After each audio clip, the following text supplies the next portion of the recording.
If you start serving others, easily you will get out of many obsessive, compulsive, reactionary patterns and suffocations, because obsessive, compulsory, reactionary patterns are always centered on selfishness, arrogance, violence. If you start serving others, everything will become alright.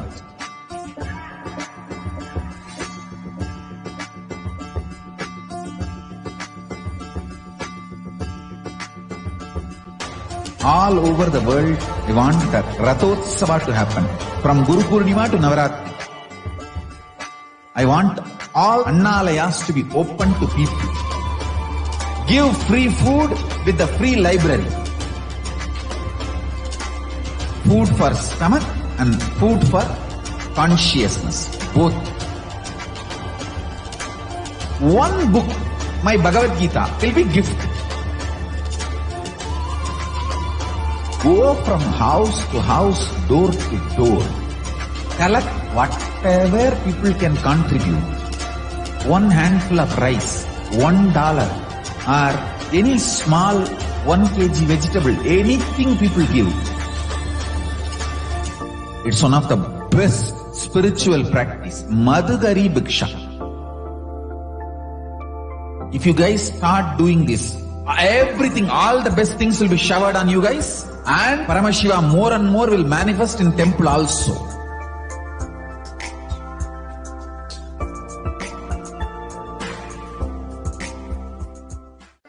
If you start serving others, easily you will get out of many obsessive, compulsive, reactionary patterns and suffocations, because obsessive, compulsory, reactionary patterns are always centered on selfishness, arrogance, violence. If you start serving others, everything will become alright.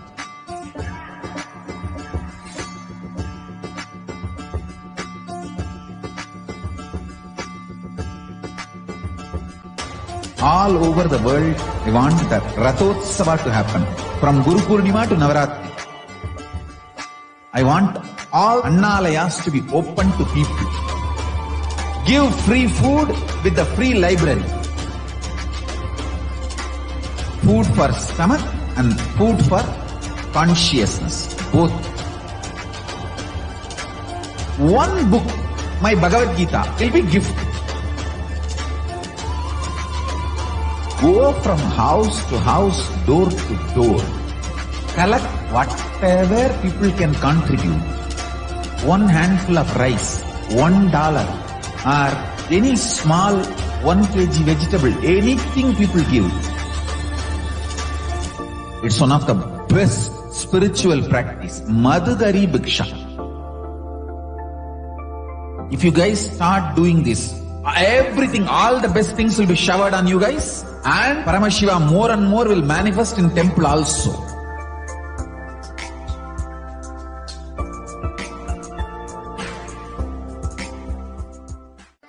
If you start serving others, easily you will get out of many obsessive, compulsive, reactionary patterns and suffocations, because obsessive, compulsory, reactionary patterns are always centered on selfishness, arrogance, violence. If you start serving others, everything will become alright.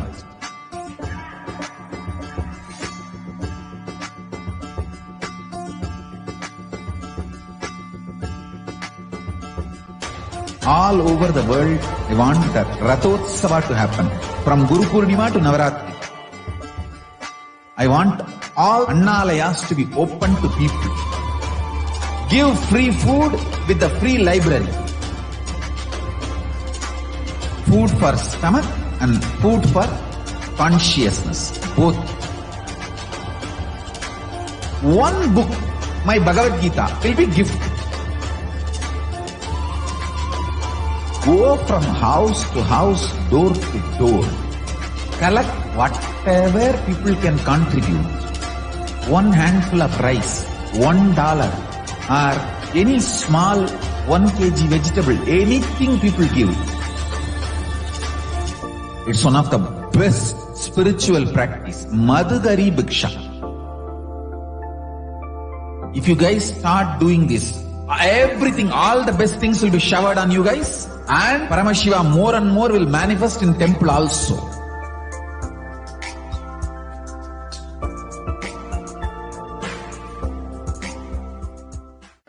If you start serving others, easily you will get out of many obsessive, compulsive, reactionary patterns and suffocations, because obsessive, compulsory, reactionary patterns are always centered on selfishness, arrogance, violence. If you start serving others, everything will become alright.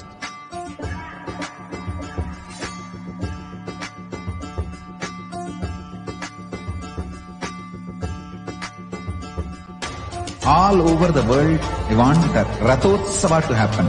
From Guru Purnima to Navaratri. I want all Annalayas to be open to people. Give free food with the free library. Food for stomach and food for consciousness. Both.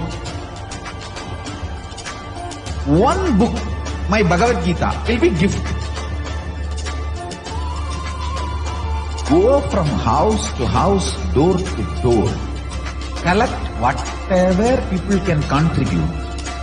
One handful of rice, $1, or any small 1 kg vegetable, anything people give.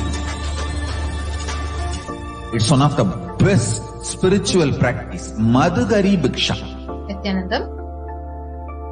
If you guys start doing this, everything, all the best things will be showered on you guys. And Paramashiva more and more will manifest in temple also.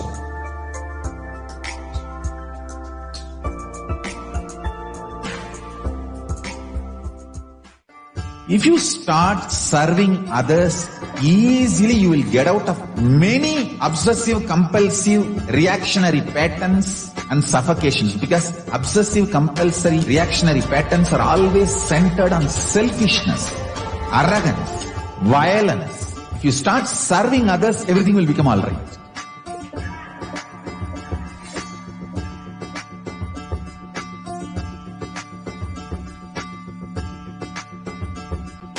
All over the world, I want the Rathotsava to happen. From Guru Purnima to Navaratri. I want all Annalayas to be open to people. Give free food with the free library. Food for stomach and food for consciousness. Both. One book, my Bhagavad Gita, will be gift. Go from house to house, door to door.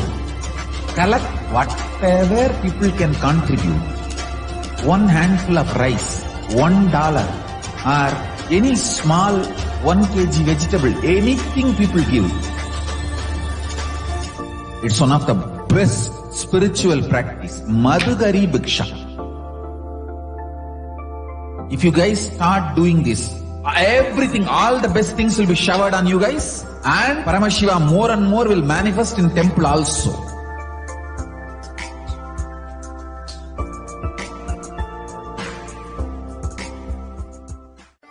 If you start serving others, easily you will get out of many obsessive, compulsive, reactionary patterns and suffocations, because obsessive, compulsory, reactionary patterns are always centered on selfishness, arrogance, violence. If you start serving others, everything will become alright.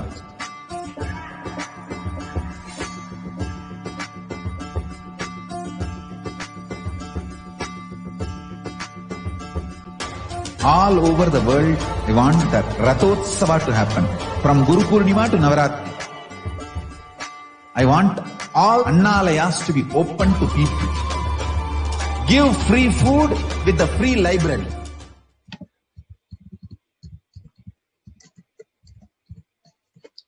Nitya Paramasukadam Kevalam Dvandvati Tattvamasyaadilakshyam Ekam Nityam Vimalamachalam Sarvadi Sakshibhutam Bhavatitam Trigunarahitam Sadgurum Tam Namami. Nithyanandam, everyone. Welcoming you all for the Darshan program. Darshan. So today we will be witnessing the live demonstration of the powers of third eye. Who is Devi Parashakti? What are Akashic readings? How can we benefit by attending or experiencing an Akashic reading session? And Darshan, Diksha, an Akashic reading by Parashakti herself, manifesting through the Nija Avatara of the Supreme Pontiff of Hinduism, Jagat Guru Mahasannidhanam, His Divine Holiness, Bhagavan Nithyananda Paramashivam. So before that, we will be understanding what is Samadhi. So Samadhi means being in one with the source, and Bhava is the right attitude. Bhava Samadhi means being in one with the source through this aspect. So the Bhava you choose, through that Bhava, when you are one with the source, that is the Bhava Samadhi. So the divine cosmic beings are real and they manifest through the deities and incarnations directly from Kailasa, and they manifest through the deities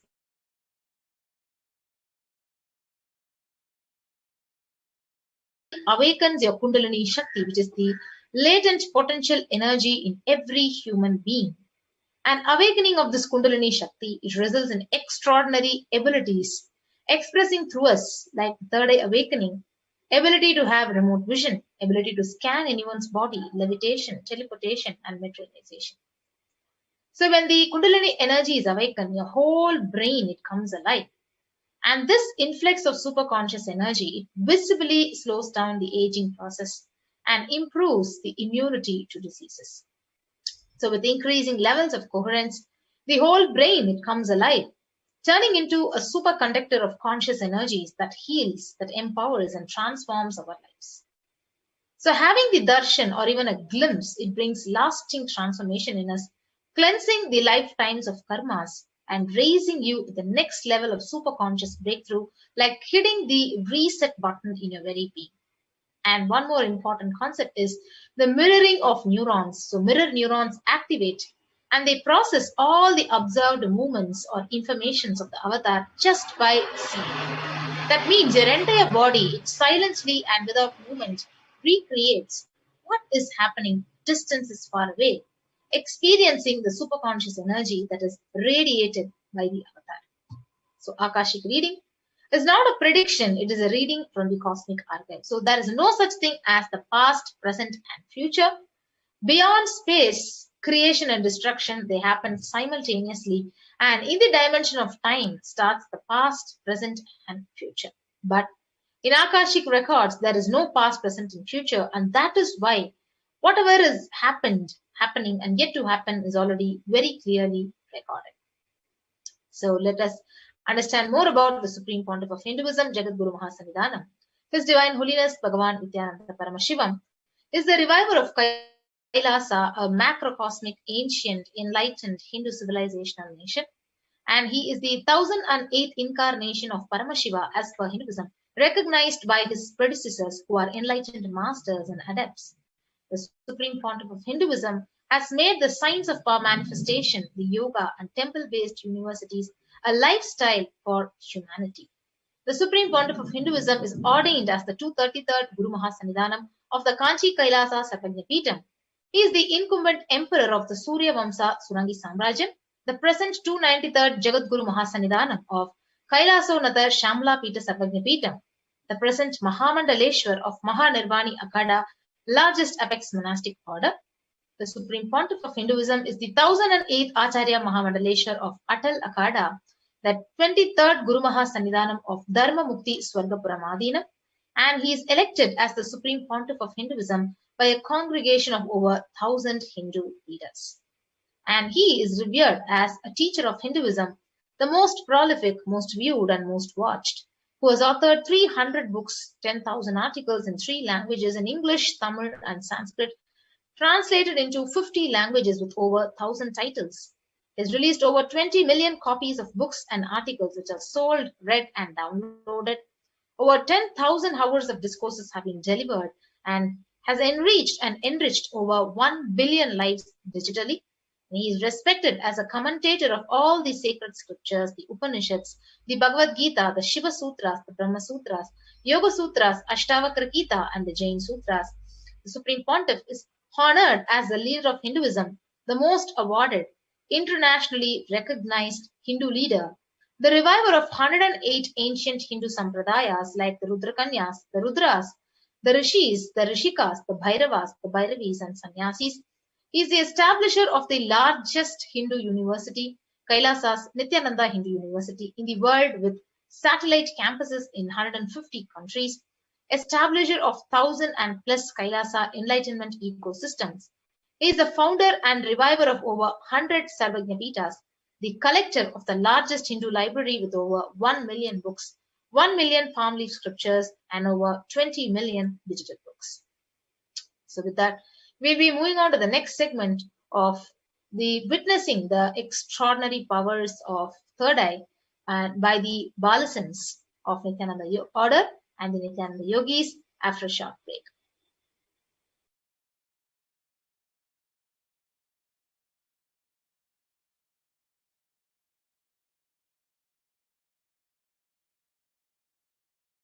I tell you, each Bhava Samadhi Darshan is a spiritual treat, enjoy.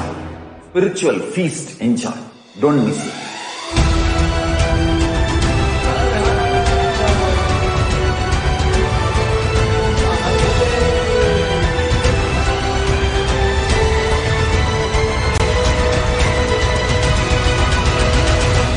Never miss a Bhava Samadhi Darshan. Enjoy Paramashivoham, which is introducing and making you cognize the cosmic principles and cosmic beings. The state of Paramashiva, space of Paramashiva, powers of Paramashiva, being of Paramashiva. I tell you, each Bhava Samadhi Darshan is a spiritual treat, enjoy. Spiritual feast, enjoy. Don't miss it.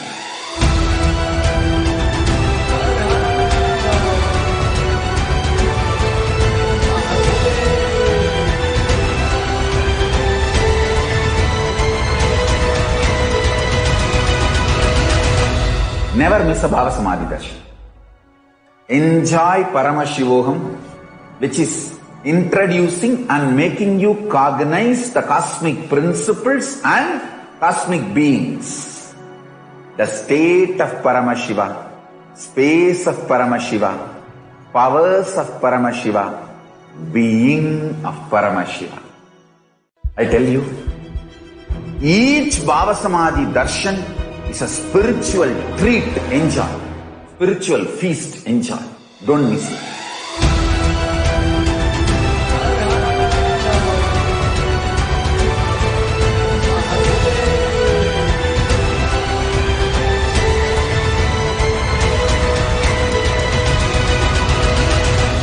Never miss a Bhava Samadhi Darshan. Enjoy Paramashivoham, which is introducing and making you cognize the cosmic principles and cosmic beings. The state of Paramashiva, space of Paramashiva, powers of Paramashiva, being of Paramashiva. I tell you, each Bhava Samadhi Darshan is a spiritual treat, enjoy. Spiritual feast, enjoy. Don't miss it.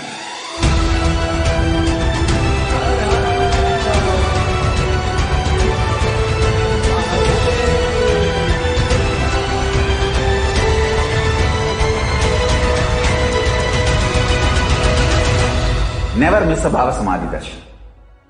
Enjoy Paramashivoham, which is introducing and making you cognize the cosmic principles and cosmic beings. The state of Paramashiva, space of Paramashiva, powers of Paramashiva, being of Paramashiva. I tell you, each Bhava Samadhi Darshan is a spiritual treat, enjoy. Spiritual feast, enjoy. Don't miss it.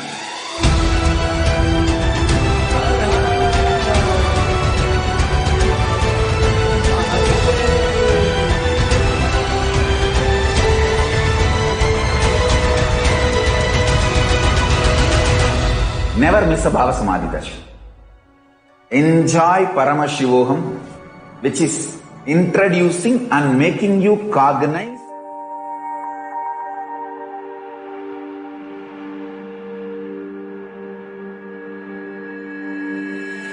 Kailasa is proper customized spiritual service helping you to identify your root patterns of suffering.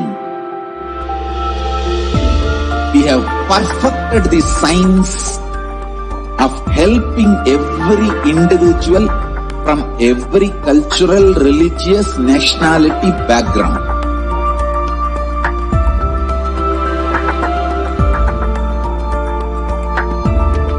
You will have lowest reactionary assumptions, highest awakened response, alive response for life continuously.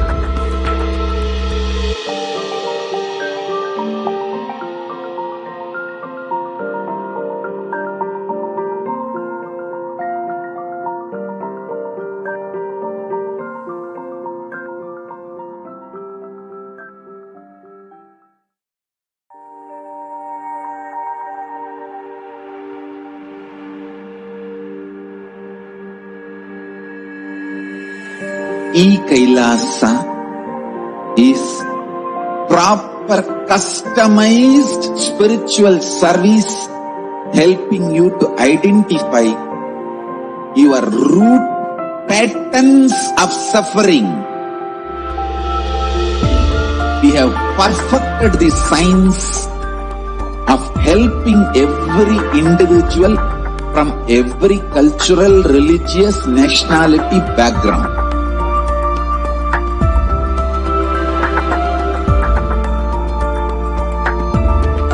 You will have lowest reactionary assumptions, highest awakened response, alive response for life continuously.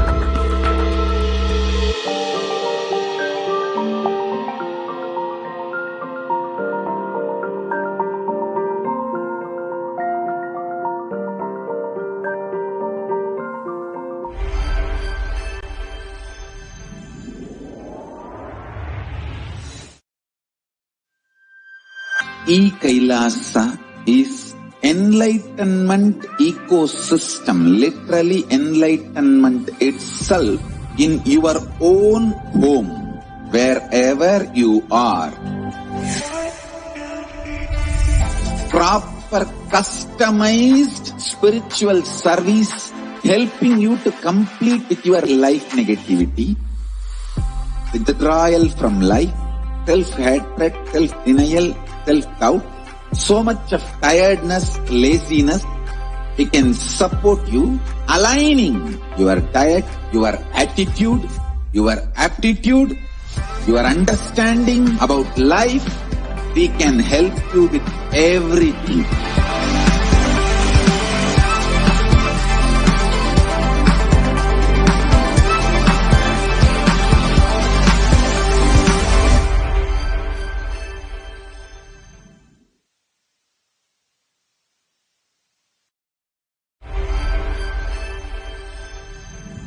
Yes.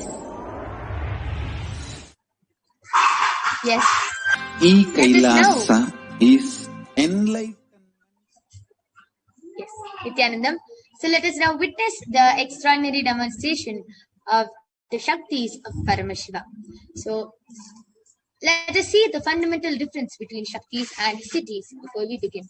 Shaktis are the source of enlightenment, and they come from the feeling connection or oneness with Paramashiva, whereas Siddhis come from intense tapas for enlightenment, and Shaktis are on the path of enlightenment. So Siddhis are on the path of enlightenment. Shaktis are the source of enlightenment. And all of you might be wondering, who is the source of all these Shaktis? Paramashiva is the primordial divinity, the ultimate reality and cause which is self-effulgent, Swayam Prakasha, all-pervading, unchanging, beyond time, space, form and causality. As the fundamental base of Avyakta, the unmanifest, and Vyakta, the manifest existence, he performs the Panchakritya, or the 5 cosmic acts of Srishti, creation, Sthiti, maintenance, Samhara, rejuvenation, Bhava, pulling out of delusion, and Anugraha, liberating grace for all living entities. and the avatar of Paramashiva.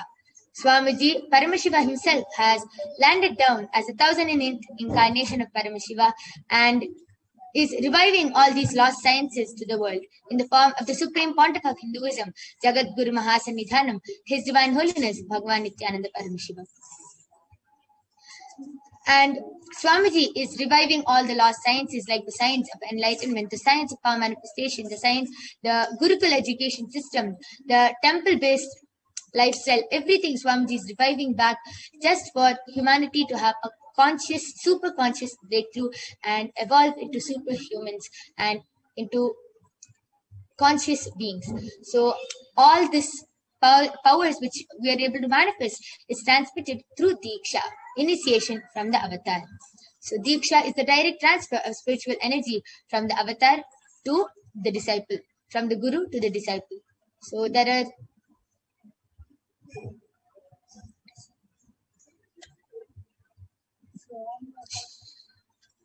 and Swamiji is giving this very initiation to all of us. Swamiji has initiated millions of disciples all across the globe into the science of power manifestation through the disciplines of Vedanta, Tantra, Sri Vidya, Yoga, Yoga Shastra, Mantra Shastra, Siddha Vidya, the science of Yoga, Bhakti Yoga, Paramashiva Jnana and Paramashiva Vijnana. So let us now, you will now be seeing how these extraordinary Shaktis is authenticated through the 4 evidences or Pramanas. Go ahead. So the first is the Shastra Pramana, which is the eternal, unchangeable truths revealed in the source scriptures, which is the Vedas and Agamas. And second is the Apta Pramana, the experiences of great rishis, the Aptas, who are the scientists, the full proof, the scientists of Hinduism who time tested and verified the science of power manifestation. And third is the Atma Pramana, the millennium's avatar, Swamiji's personal experience, the Supreme Point of Hinduism's personal experience regarding the science of power manifestation. The last is the Pratyaksha Pramana, the scientific study, the empirical evidence done on the science of power manifestation session. So this is how the science of power manifestation is authenticated, and you will now be seeing the Shastra Pramana for the power of third eye, which is where we'll be seeing through the divine eye, the third eye, with your eyes blindfolded. So the Shastra Pramana goes, Kapalantarmanonyasa tishtanmilitalochanaha kramena manasodardhyat lakshaye lakshyamuttamam. And the next is the Apta Pramana, where Apta Pramana is where Bhagavan Krishna beautifully initiates Arjuna into the power of third eye just with a simple initiation. So let us now see the verse where Bhagavan Krishna initiates Arjuna into the power of third eye. Natu mam shakyase drashtum anenaiva swachakshushaha divyam dadami te chakshuhu pashyame yogamaishwaram. Bhagavan Krishna says to Arjuna, but you cannot see my cosmic form with these physical eyes of yours. Therefore I grant you the divine third eye. Behold my cosmic opulence. In the Hindu Purana, which is the Srimad Bhagavad Gita, the 11th chapter, where Bhagavan Shri Krishna reveals the cosmic form, the Vishwarupa Darshan, his cosmic form to Arjuna through the power of third eye. And in the 11th chapter, through the power of third eye, Arjuna detailedly describes Sri Krishna's form. And next is the Apta Pramana, the Atma Pramana, where Swamiji shares that the 10 directions above him, below him, the 360-degree vision, everything was able to see and feel as everything as him. The stone which he was sitting on, the skin of the stone, the tree which was behind him, the plants, the shrubs, the bushes, which everything was there around. He could feel, and as he could literally see him in those beings. And the last is the Pratyaksha Pramana, where the scientific study which is done on the meditative states, and where and states of samadhi using the positron tomography emission. The positron emission tomography. So during when meditative phase, high activities is measured.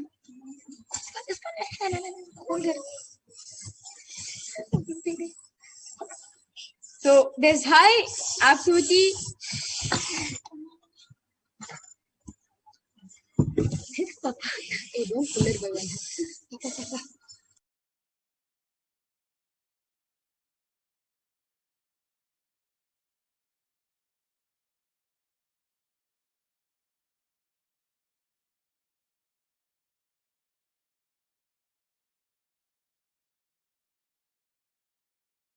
Where when you meditate the states, only the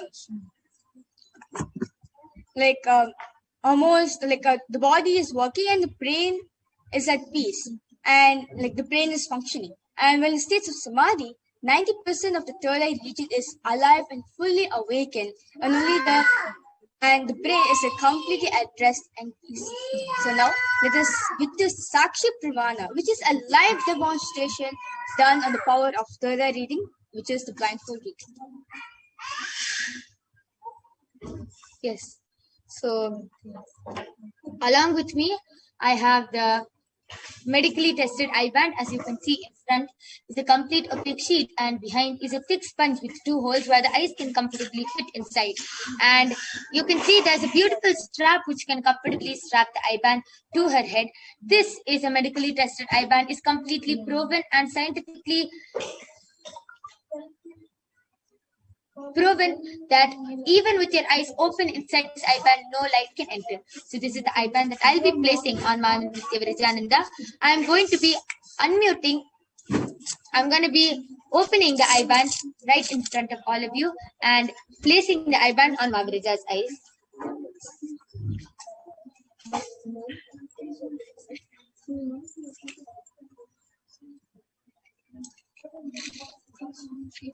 Maviraja, are you comfortable? I request you to put the strap down. Now? Yes. Yeah.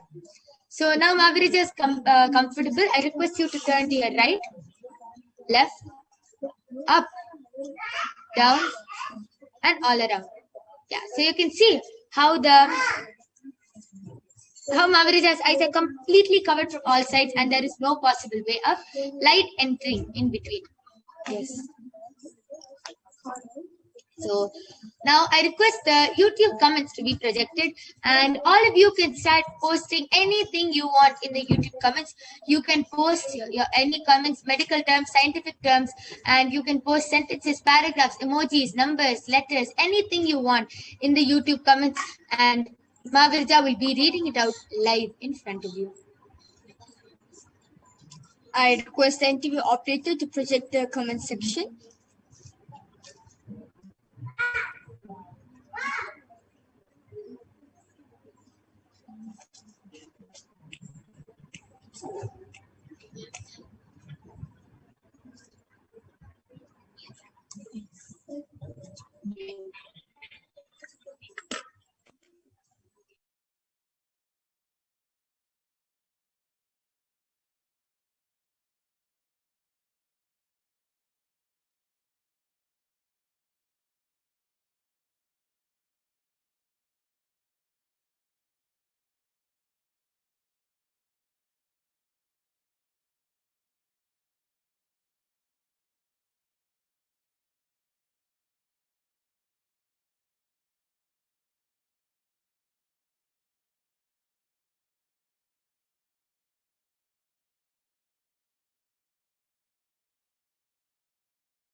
Yes.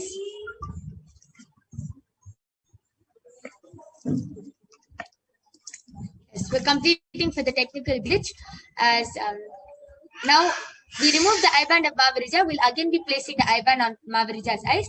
Again, I'm showing the eye band. In front is the complete opaque sheet, and behind is a thick sponge. And with 2 holes where Mavarija can comfortably place her eyes, and it is completely scientifically proven that even with the eyes open inside, there is no light that can enter.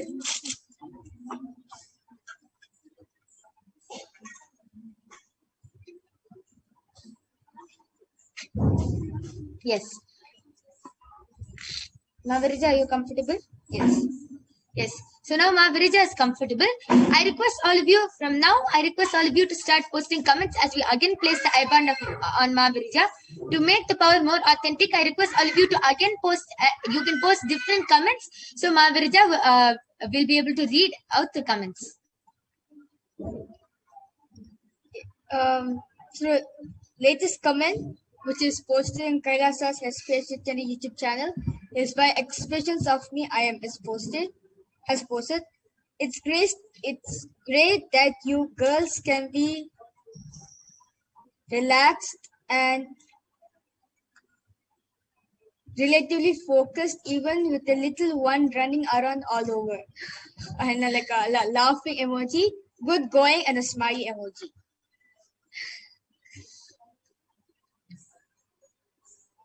And before that,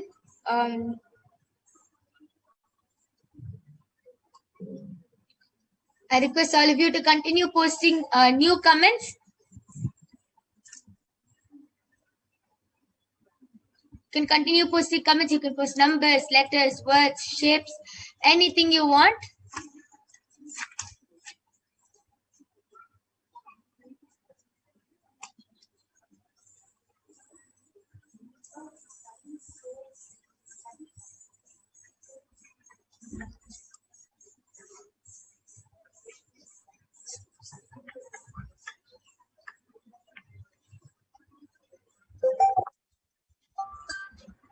Yes, Machan Anandita has posted 5 smiley emojis. Yes. So that was an amazing demonstration of the power of third eye. We completed all of you for the technical glitches, and due to the interest of time, we were not able to finish. We were not able to continue with the power of third eye and do the power of body scanning also. But please, you can surely join back tomorrow and every day at 2 a.m. IST and 4 p.m. IST for witnessing the extraordinary demonstration of the power of third eye, body scanning, and many more extraordinary Shaktis of Paramashiva. Now I'll be removing the eye band of Mavarija. So you can see that in front, it's completely the same, the eye band. Yes. And we thank all of you for joining us. Please stay tuned for the upcoming segments like this, where you will be learning about who is Devi Parashakti, what are the Akashic readings, and much, much more. So please stay tuned for the upcoming segments. We thank all of you for joining us. Thank you, Nithyananda.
Nithyanandam, everyone.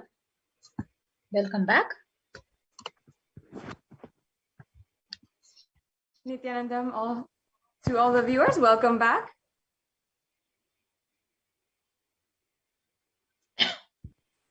Yes. We'll now be moving on to the next segment. We'll be understanding Devi Parashakti, the cosmic principles which she represents and that she embodies. We'll be understanding Devi Parashakti, being introduced to her, the divine cosmic mother. As well, we'll be introduced to the Akashic reading. How does the Akashic reading work and how can it make breakthrough in your life? In the following segment, you'll have the answers to all of these questions.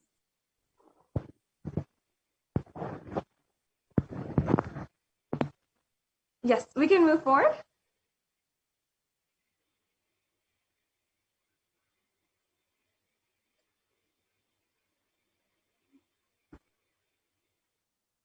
So we'll now be chanting the Dhyana Shloka of Lalita Sahasranama.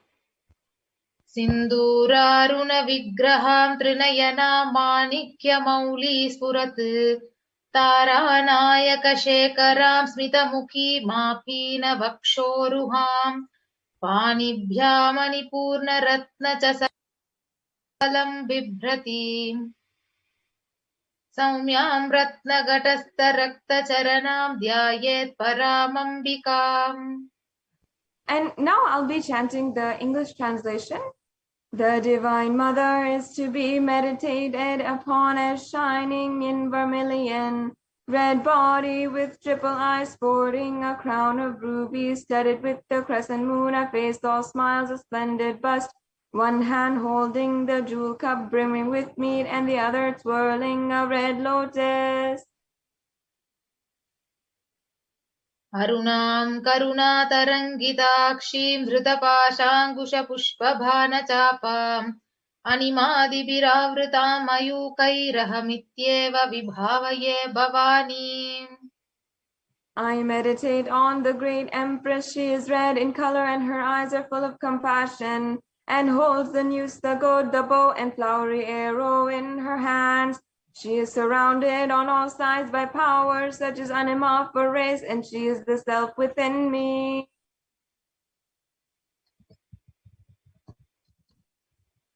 Yes, these Dhyana shlokas are from the Lalita Sahasranama. The Lalita Sahasranama is a very profound scripture from the Puranas.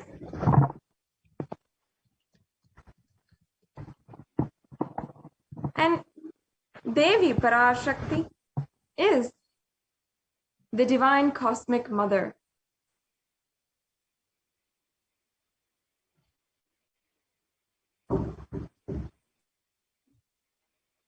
Yes, we can move on to the next slide.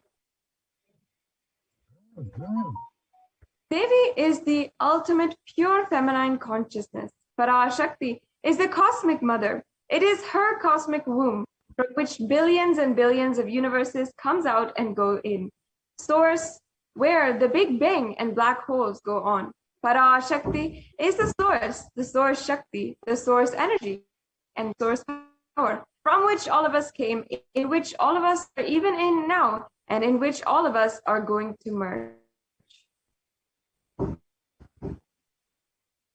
So out of her extreme love and compassion, Parashakti herself is manifesting through the embodied form as the Nija Avatara, the Supreme Pontiff of Hinduism, Jagadguru Mahasannidhanam, His Divine Holiness, Nithyananda Paramashivam, gracing us, answering all our questions, attending to our prayers, giving boons, healing us, revealing our past, present and future, delivering profound spiritual truths, and ultimately giving us the experience of Paramashivoham itself.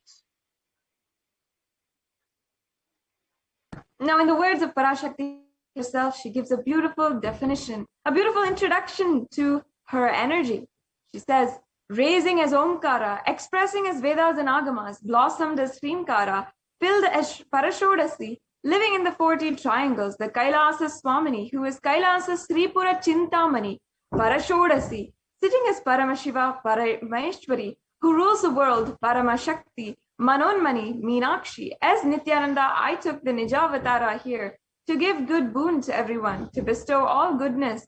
Hiranya Garbha Swarupini, Brahmanda Yoni, Shyami, Chandramauli, Rapala, Parna, Uma Parvati, Savitri, Navayavana, Samrajya Lakshmi, Parameshwari, Parashodasi, Meenakshi, taking the form of Nithyananda, I came here as Nijavatara.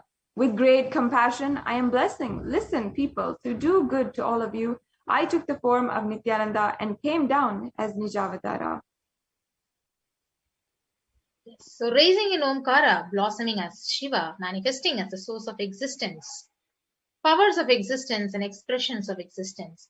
From the oneness of Om, blossoming into two as Prakriti and Purusha, blossoming as three Shaktis, the Icha Shakti, Kriya Shakti, Jnana Shakti, growing as four Vedas, expanding as five Panchabhutas, beyond the six chakras, filled as Gotras of seven Rishis, expanding as 8 directions, existing as 9 Grahas, blossoming as 10 Indriyas, being as 11 Chitras, creating all the worlds, bringing life to tell and make truth blossom, and to do good. Parashodasi, Meenakshi, in the form of Nithyananda, I came to bless every one of you. Now let us understand how we can receive Devi Parashakti in the most beautiful way. Understand that literally in that moment you are seeing Paramashiva and Parashakti. She is there in your screen. So always receive her very traditionally. Keep 2 betel leaf, 1 banana, 1 betel nut, and 1 coin in front of your screen and watch Devi. In the Hindu tradition, the coin is actually considered as a traditional dakshina. It can be the lowest value. It can be even 1 cent or 1 paise if you are from India. Of course, the supreme point of Hinduism is not trying to monetize this ritualistic offering. It is a beautiful offering done in the Hindu tradition in order to add so much of value and gratitude to the presence that we are witnessing, that we are having the darshan at that very moment. The next slide, please.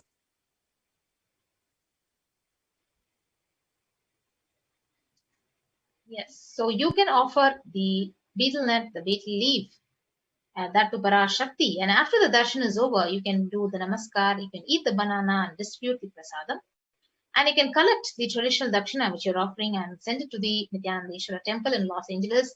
And so you might think this is a very small sentiment, but that which actually makes you feel that really Parashakti is there and you will never take Parashakti for granted. So all these rituals, they literally break your monotonous, unconscious mentality and lifestyle. And again, it raises you to the powerful cognition. And it will break the unconscious behavior of taking Parashakti as for granted. So as you can see here, these are the examples of what you can prepare for the tambulam. The tambulam is another name for the dakshina. And you can offer this to Devi Parashakti as she is appearing, as she gives the darshan. And you can take a few minutes later on during the later on during the darshans, you'll have a few minutes right before the darshan to get all of this prepared. So make sure that you have the betel leaf, the banana, the coin, and the betel nut, and you can arrange it in this way. Is shown in the photograph of the plate, and you can also, if you want to, arrange the bangles and also the vastram for Devi Parashakti, as it is a traditional offering. So this concludes the introduction for all of you to Devi Parashakti.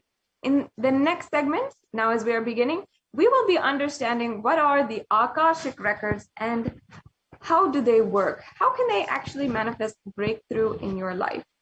So understand that Akashic records are the record, the cosmic archives of everything that has happened, happening, and will happen. Everything is recorded there, recorded in time as a file. Whatever has happened in time is recorded in the Akashic records as a file, and nothing is destroyed. Please understand, none of your actions, thoughts, plans, emotions, words, nothing can be destroyed. Akashic records are the cosmic archives of everything happened, happening, and will happen.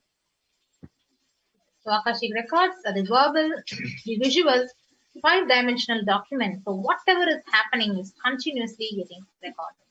See, all the information you collected from all your births is in your DNA, and you can access some of them just to understand and not to waste your time doing the same actions again and again.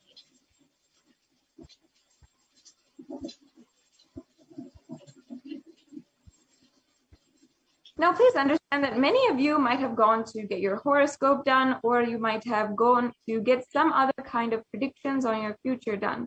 But we have to understand very fundamentally that Akashic reading is not a prediction. It is a reading from the cosmic archives. There's no such thing as past, present, and future.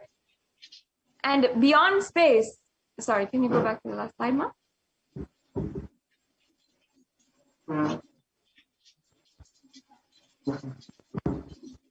Yes. In the dimension of time starts the past, present, and future. But in the Akashic records, there's no past, no present, and no future. So that is why what we call as what has happened, happening, or yet to happen is already clearly recorded. So in Swamiji's words, nobody has a right to comment on these readings. Nobody has a right to manipulate on these readings. Nobody has a right to interpret these readings. And nobody has a right to comment on these readings. So they are complete unto themselves. And for anybody to live in tune with the cosmos, the Jivan Mukti, living enlightenment, does not need any special practice other than listening to these great readings again and again. So when you listen to these great readings, naturally your negative logic is penetrated, broken, and these great truths, they settle in your inner space and they make you live enlightenment. As the avatar of Paramashiva, who has graced humanity with the blessings and darshan in the form of Devi Parashakti, he is revealing answers to our questions to the yearning of seekers as solutions, breakthroughs, and liberating humanity from pain and suffering. And any answer that is given by Devi Parashakti is not just an answer, but a breakthrough for the receiver. Yes. So let us move to the Shastra Pramana, scriptural reference from the Vijnana Bhairava Tantra, Dharana 61, Sutra 84. Akasham vimalam pashyan kritva drishtim nirantara shabdhatma takshana devi bhairavam vapurapnuyat.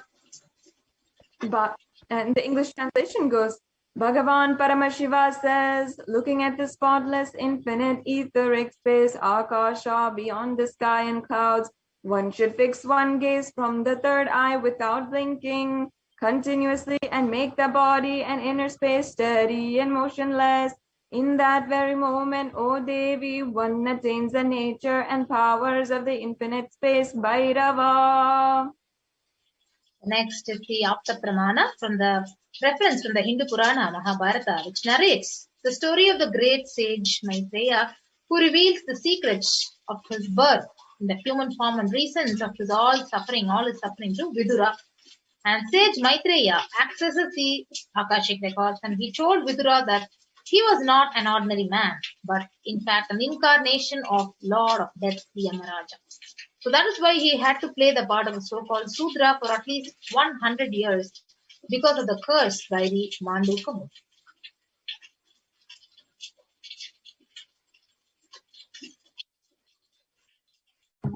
The Supreme Pontiff of Hinduism says that all the information you collected from all your births is inside of your DNA, and you can access some of them just to understand and not to waste this time doing the same actions again and again. Accessing the DNA code, reading the Akashic records will be useful for you to be liberated from your default future, bringing an end to binding cognitions, known and unknown suffering, and leading you to experience enlightenment. Yes. So only an avatar can alter, can change, can upgrade and edit the Akashic records. It can actually reveal, they read the Akashic records, but only the avatar can alter, can edit, can change the Akashic records. So during the darshan, the Supreme Pontiff, he blesses and upgrades the Akashic records as per the request and prayer of the devotee.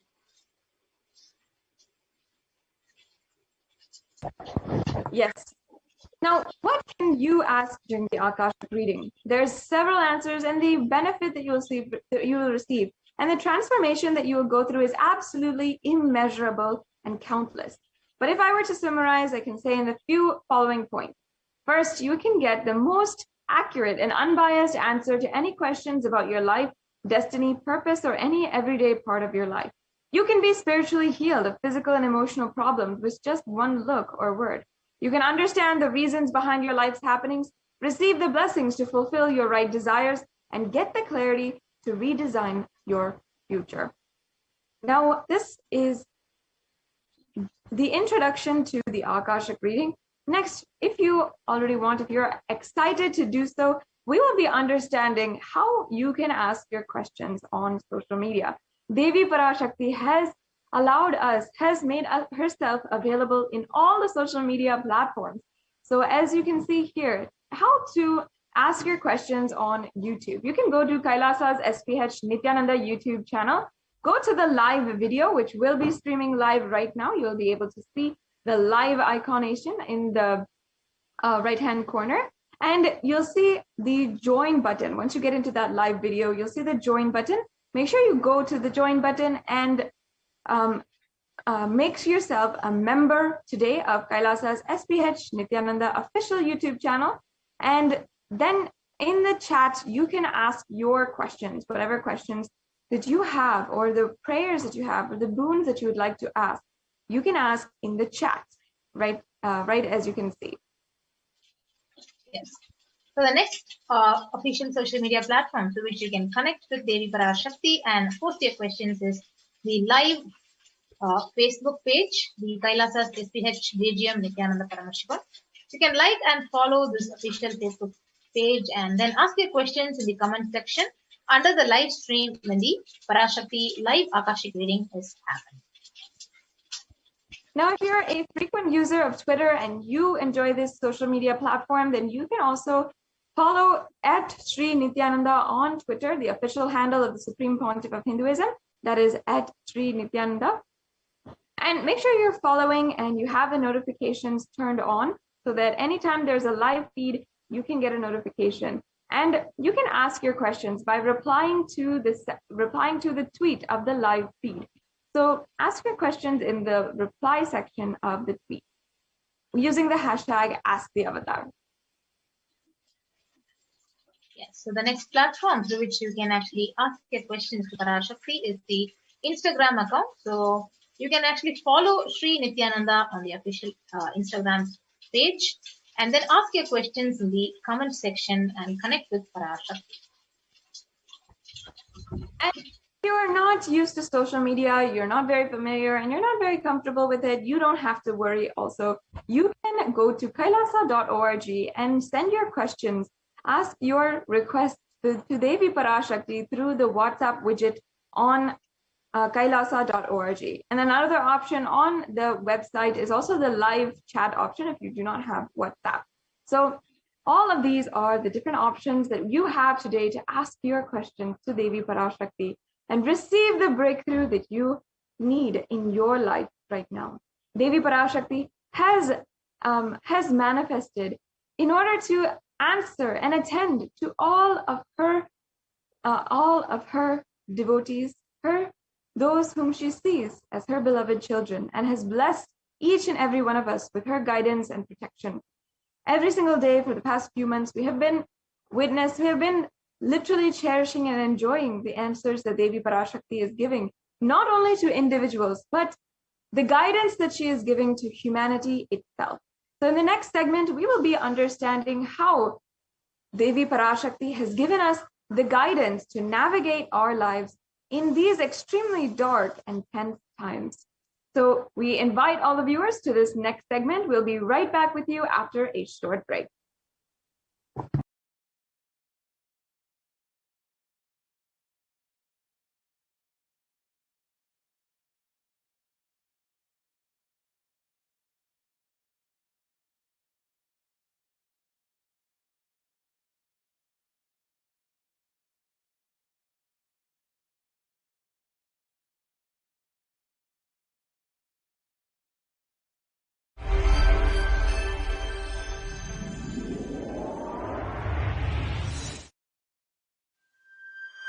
Kailasa is enlightenment ecosystem, literally enlightenment itself in your own home, wherever you are.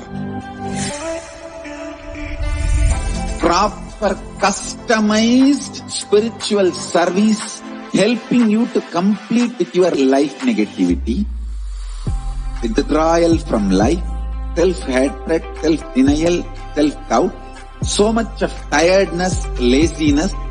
We can support you, aligning your diet, your attitude, your aptitude, your understanding about life. We can help you with everything.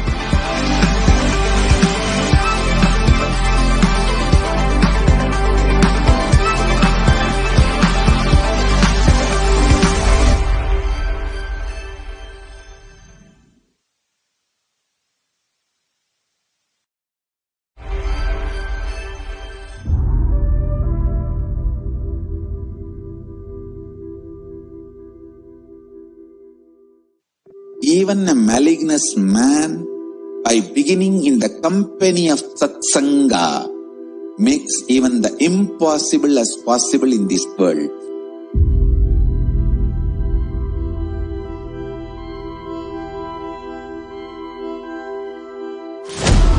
Kailasa is the message from Paramashiva to have superconscious breakthrough.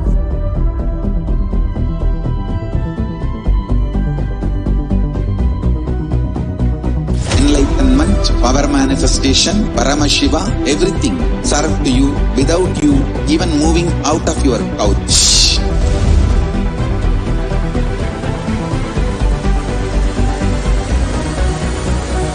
We have perfected the science of helping every individual from every cultural, religious, nationality background. We can multiply the quality and quantity of your life.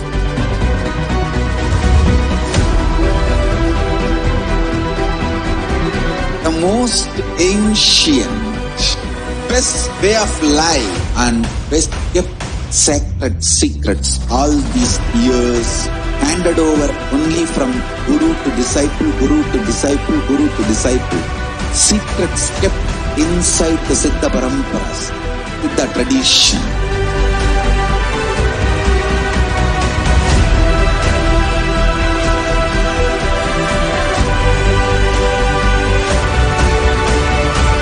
Enlightenment is the birthright of all human beings. Kailasa is responsible to provide that to all human beings.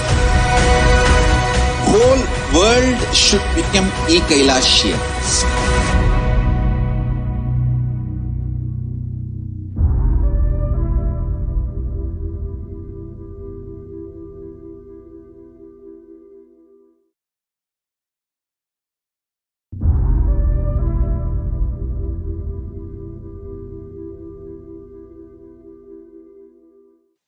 Even a malignant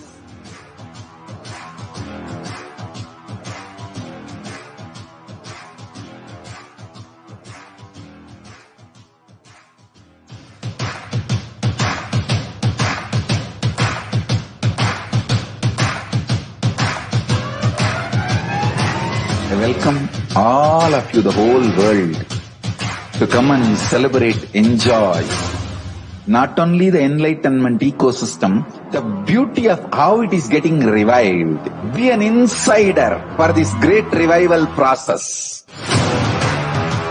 If you are an insider even for a startup company, you will understand not only the result of the company, even that being an insider is such a joy. Being an insider when it was happening is something extraordinary. So, I welcome all of you to come and be part of an insider of this revival of Kailasa, the enlightenment ecosystem, sovereign order of Kailasa, Kailasa nation itself. I request and welcome, invite all of you to become Kailasian. get your free passport and make billions receive this free passport.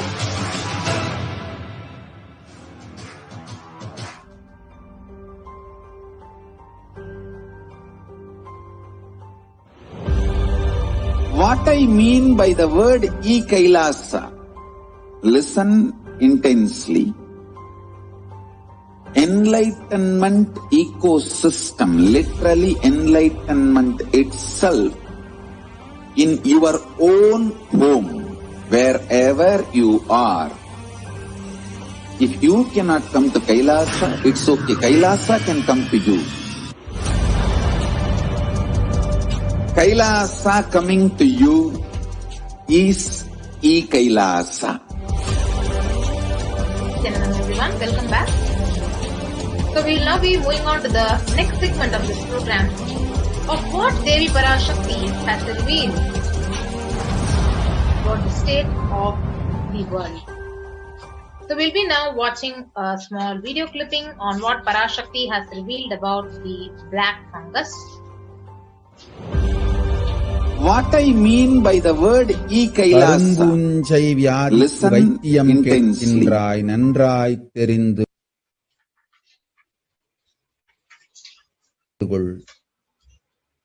கரும்பூஞ்சை வியாதி நுரையீரல் மட்டுமல்லாது மூளையையும் நசுக்கி மனிதனை ஜடமாக்கி மரணத்திற்குள் தள்ளும் உயிரியல் ஆயுதம் மனிதர்கள் மீது நடத்தப்படும் உயிரியல் போர் இது. நவபாஷாணத்தின் மீது பொழியப்பட்ட நீரும் மஞ்சளும் பாலும் வேம்பு ரசமுமே இதற்கு மருந்து. அதை அருந்தி உடலிலே அதை ஊற்றி நீராடி இருந்தவர்க்கு காவல் அம்பிகையின் சக்தி.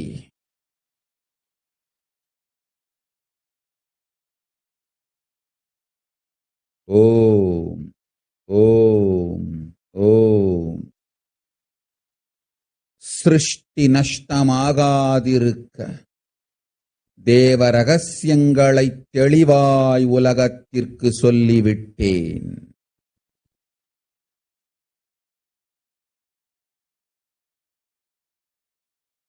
இந்த ரகசியங்கள் எல்லாம் உலகத்திற்கு நாம் நித்யானந்தன் வடிவு கொண்டு சொல்லும் பொழுது எதிரிகள் பெருங்கோபத்தொடு நித்யானந்தன் திருவுருவை அழித்திடாமல் இருந்திடவே அவன் திருவுருவை கைலாயத்திற்கு கொண்டு வந்து பாதுகாப்பாக்கிக் கொண்டு பிறகு இந்த உண்மையெல்லாம் உலகத்திற்கு சொல்லுகின்றேன்.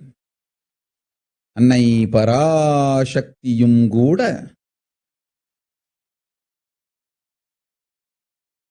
உண்மைகளை உலகிற்கு சொல்லும் முன் தற்காப்பு செய்து கொள்ள வேண்டிய அளவிற்கு மனிதர்களின் அரக்கத்தனமும் அட்டூழியமும் உலகத்தில் அரண்டு ஆடுகின்றது.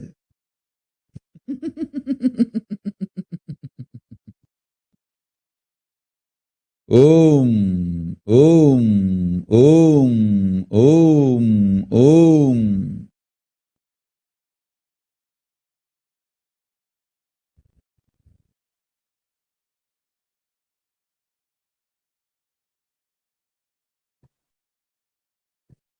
The translation for this revelation on the 19th of May goes, you are asking a remedy for black fungal disease. No, properly, black fungal disease, not only will it affect the lungs, it will smash the brain. Also, it is a bioweapon that makes humans a lifeless matter and push them to death. So the demonishness and the atrocities of humans is dancing in the world that even Mother Parashakti needs to do self-protection before telling the truth to the world. As you can see, the black fungal disease was actually denied and dismissed as rare and declared as an epidemic by several states.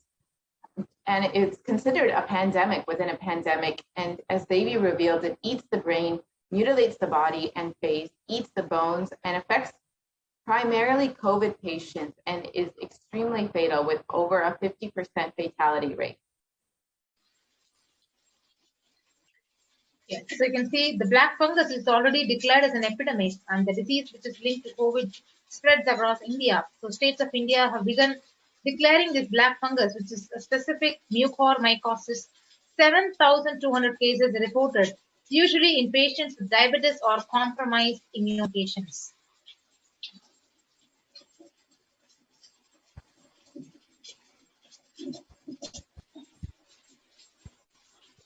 And according to recent articles, India faces a shortage of treatment in facing the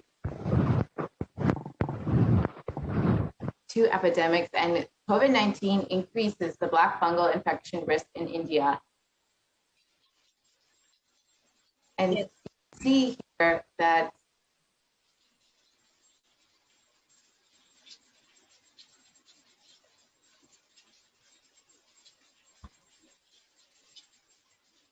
we can continue. Yes, so you can see the deadly black fungus outbreak declared an epidemic as cases climbed to 12,000 in COVID hit India. So this is about around 2 days on the 29th of May 2021. So range of states across India have declared the outbreak of the rare black fungal an official epidemic, as the total number of cases has hit more than 12,000. And it is, as we stated earlier, a pandemic within the COVID-19 pandemic. And after COVID-19, the soaring numbers of fungal infections among the recovered patients have emerged as a new medical concern. And more than 12,000 cases of fungal infection have been reported from different parts of the country and created a sense of panic among the people. So the flesh-eating black fungus killing off patients who survived COVID-19. So it has a near 50% mortality rate and is tragically killing many who were relieved to have beaten the COVID-19. And the infection can eat through the skin, the soft tissue, or even the bone as it attacks the brain or other critical organs. Once it starts growing that way, it's very difficult to control. And the doctors studying the outbreak in India, they say steroids used to treat the COVID also weaken the immune system, leaving patients more susceptible to the fungus. And as Devi revealed, human beings will die like cats and rats on the street. And this we can see is already coming true with dead bodies floating in large quantities in Ganga. And authorities have been fudging numbers and underreporting the number of deaths due to COVID-19. And as Devi revealed, dogs are eating those dead bodies. Because dogs ate those dead bodies, they are dying, and 4 human beings are eating those dogs' dead bodies. And because they don't have food, they are also dying. Yes, so you can see what Parashakti had revealed, that I saw clearly dead bodies floating in large numbers. So you can see the bodies which are floating in Ganga, and the Boxer locals more worried about water contamination than where the bodies came from. You can exactly see the dead bodies are floating in the Ganga river. And as they revealed, dogs are eating those dead bodies. According to this article, scores of decomposing bodies are laid uncovered in the Sangam area. And for the last 2 to 3 months, people have been burying their dead here. Sand covering the bodies is blown away by a strong wind and exposing the decomposing bodies. Predatory birds and dogs gather and feast on these bodies. And the government should make the proper arrangements for the burial. So as they revealed, dogs are actually feasting on these dead bodies, exactly as what Devi said. Yes, so you can see human beings will die like cats, rats. And what exactly Parashakti has revealed, India is reeling under a massive second wave of COVID-19 pandemic. The number of deaths has also increased, and such is the situation that crematoriums and even the burial grounds are packed to their capacities. For over 150 dead bodies have been reported as COVID fatalities were dumped on banks of the Ganga, and these COVID bodies were washed further down and can be eaten by stray dogs, which will further spread the coronavirus pandemic. And this has been reported in articles. Yes, so human beings, same way that Parashakti has revealed, the same thing, dead bodies washed up on the banks of Ganga. They spotted for a second straight day in Uttar Pradesh, and the spot was around 55 kilometers up from Bihar's Buxar, where more than 100 bodies were found, evoking shock and anger. And the Bihar authorities had argued that the corpses had floated down from Uttar Pradesh as the state has no tradition of consigning bodies to the water. And dozens more bodies have been washed up on the banks of the Ganga.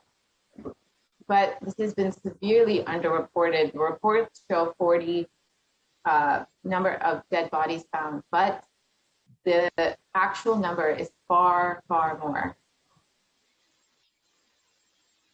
And that Parashakti revealed, and the Supreme Court of Hinduism.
Yes, sorry for the technical glitch. So now we could see the statistics of where India in the denial of world's most repressive threats by the COVID-19 pandemic. And you can see the number of reported cases by the media and the number of reported deaths, which is more than 3 times more than what was already recorded by the media. And as they said, human beings will be dying like rats and cats on the streets, and over 2,000 bodies were found in the banks of the river Ganga in Uttar Pradesh. And this is exactly as Devi had revealed, that dead bodies will be found in Ganga and nameless, without identity, and just dying like rats and cats. I can see one of the articles from New York Times have actually recorded the actual figures are higher, with more than half of the Indian population which is infected with the COVID-19. So Indian population, which is 136 crore versus 70 crore, which is almost 70 million people, 700 million people are infected with the COVID. And the worst case, India's COVID deaths are 14 times higher than what the government says. So the government has been reporting about 27 million cases of COVID, but it is actually 14 times higher. So this is severely underreported. And the New York Times is estimating that there could be nearly half the population that is infected with COVID. Yes, so the COVID is actually now airborne, and you can see it was denied and criticized and acceptance as a theory or a possibility. Now it has become a fact, and a delayed warning was issued to all the population, and nobody was accountable for the death of millions. So COVID has literally become airborne now. And according to this, the COVID vaccine is creating a variant. And according to this Nobel Prize winner, the promoted several controversial and unverified claims surrounding the vaccination, homeopathy, and the COVID-19 pandemic, for instance, has been criticized by the French government. And so there is a large possibility for new variants that have been created. Yes. So here we have one of the Nobel Peace Prize winner. He reveals that the COVID vaccine is literally creating variants, and he's also saying that this vaccination is the one which is creating the variants. And as we know, COVID is considered the most world infectious disease because it is airborne.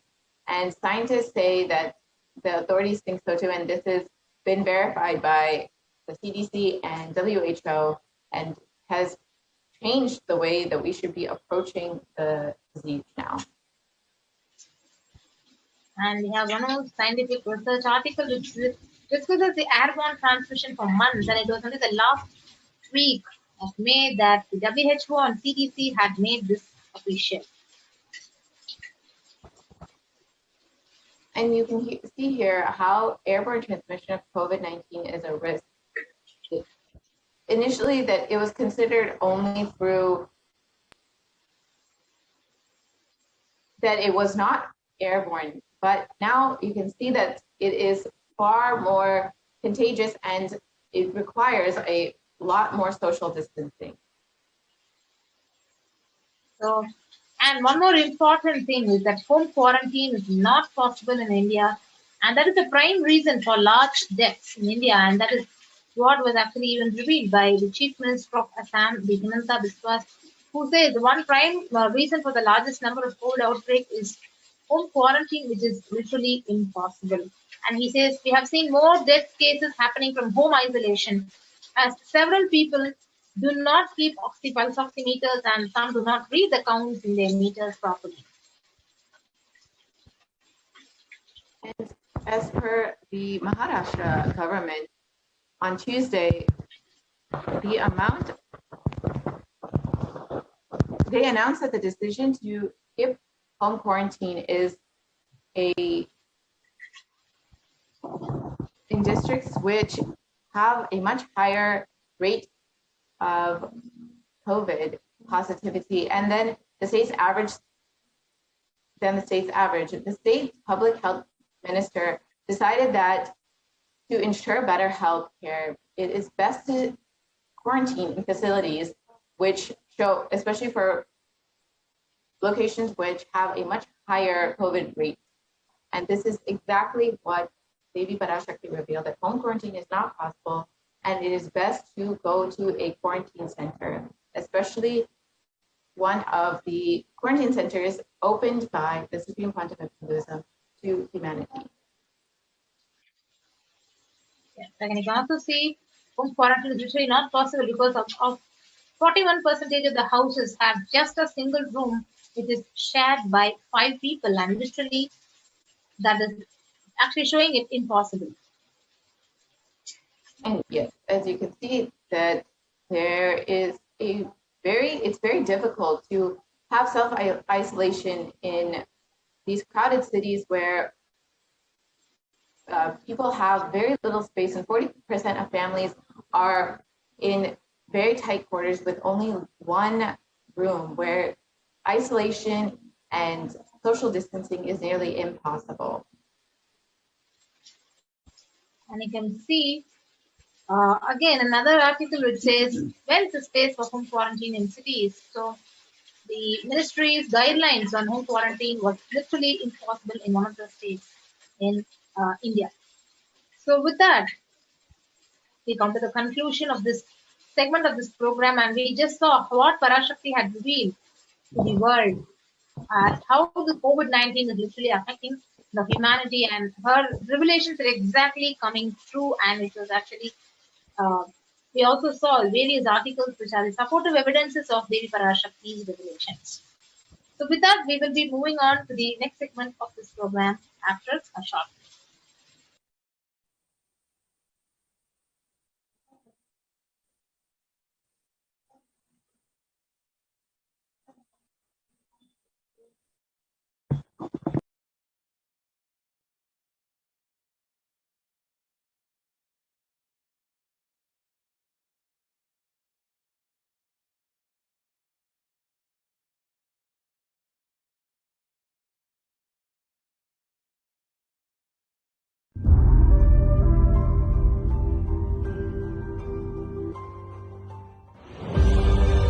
What I mean by the word Kailasa, listen intensely. Enlightenment ecosystem, literally enlightenment itself, in your own home, wherever you are. If you cannot come to Kailasa, it's okay. Kailasa can come to you. Kailasa coming to you is Kailasa.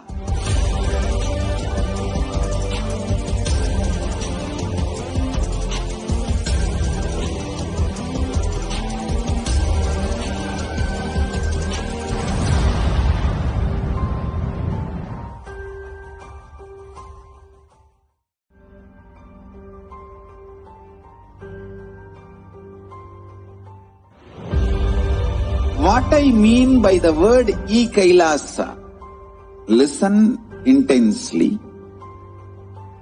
Enlightenment ecosystem, literally enlightenment itself, in your own home, wherever you are. If you cannot come to Kailasa, it's okay. Kailasa can come to you. Kailasa coming to you is Kailasa.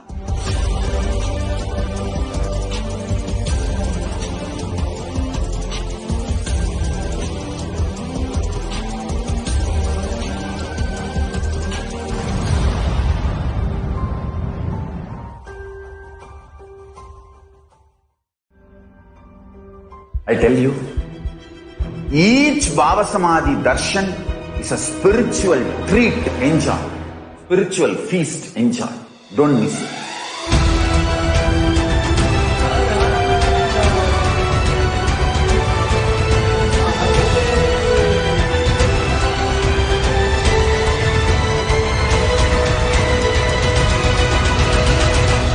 Never miss a Bhava Samadhi Darshan. Enjoy Paramashivoham, which is introducing and making you cognize the cosmic principles and cosmic beings. The state of Paramashiva, space of Paramashiva, powers of Paramashiva, being of Paramashiva. I tell you, each Bhava Samadhi Darshan is a spiritual treat. Enjoy. Spiritual feast. Enjoy. Don't miss it.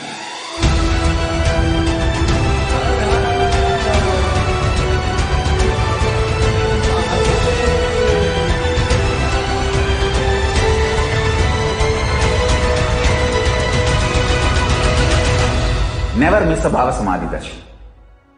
Enjoy Paramashivoham, which is introducing and making you cognize the cosmic principles and cosmic beings. The state of Paramashiva, space of Paramashiva, powers of Paramashiva, being of Paramashiva. I tell you, each Bhava Samadhi Darshan is a spiritual treat. Enjoy. Spiritual feast. Enjoy. Don't miss it.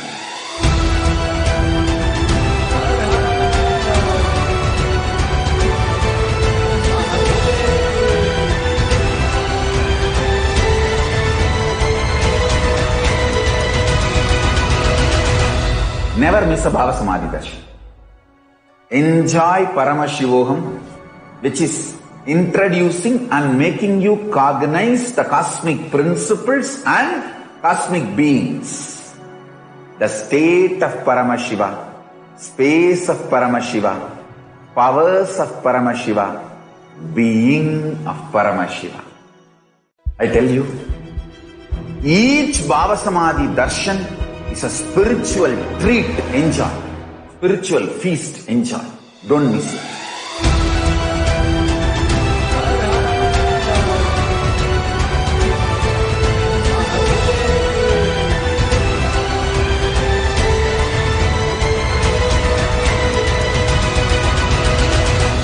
Never miss a Bhava Samadhi Darshan.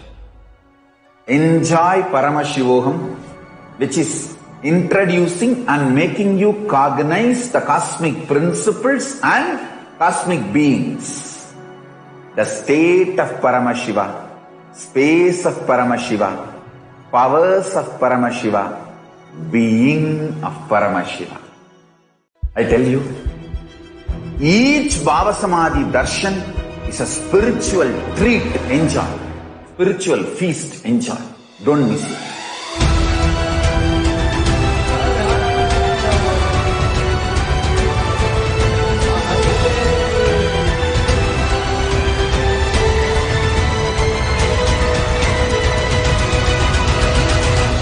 Never miss a Bhava Samadhi Darshan. Enjoy Paramashivoham, which is introducing and making you cognize the cosmic principles and cosmic beings. The state of Paramashiva, space of Paramashiva, powers of Paramashiva, being of Paramashiva. I tell you, each Bhava Samadhi Darshan is a spiritual treat. Enjoy. Spiritual feast. Enjoy. Don't miss it.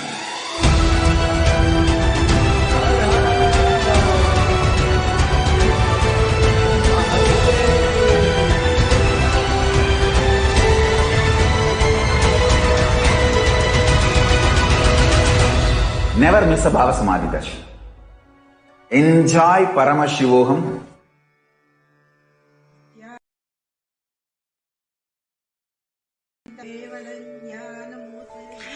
Here is the Australia Kailasa. How can I be so lucky and have a happy life in Kailasa? It's long. Yes, so we'll be now entering into the next segment of this program of our various offerings to Devi Parashakti. How can we offer our gratitude and devotion to Devi Parashakti? So let us now understand the significance of offering.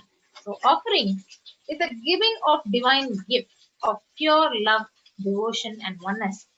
And it consists of two parts. Number one is giving and number two is accepting. So only when the divine accepts what one offers, the offering itself becomes complete. The offering is not made out of any fear or greed, and when the avatar lands, the offerings are purely a part of the grand Leela, played out only for the purpose of enlightenment.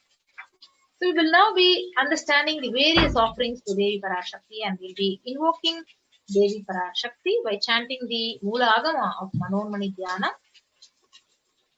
Induni Bhaveda Karavahvinayanam Syat Pankajavarabayajapakshasarayuktam Angahimabhushana Vichitravasanam Syat Tungamakutojjwalamanonmani Swarupam. And the translation it says, moon-like face holding the Vedas on hand, fire in eyes, with lotus flower gracing and blessing hands, and one hand with Japamala, beautifully decorated with jeweled ornaments, in wonderful clothes and shining wing crown. Her name is Manonmani.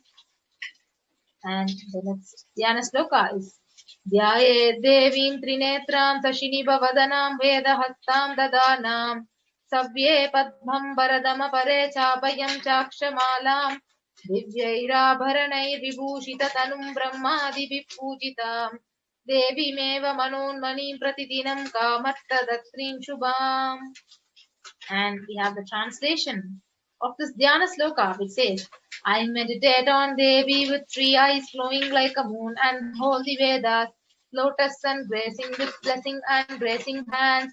She is wearing beautiful ornaments. She is worshipped by Brahma and other many gods and showers auspicious boons for all the actions every day. Now we'll understand the significance of the divine element, gold.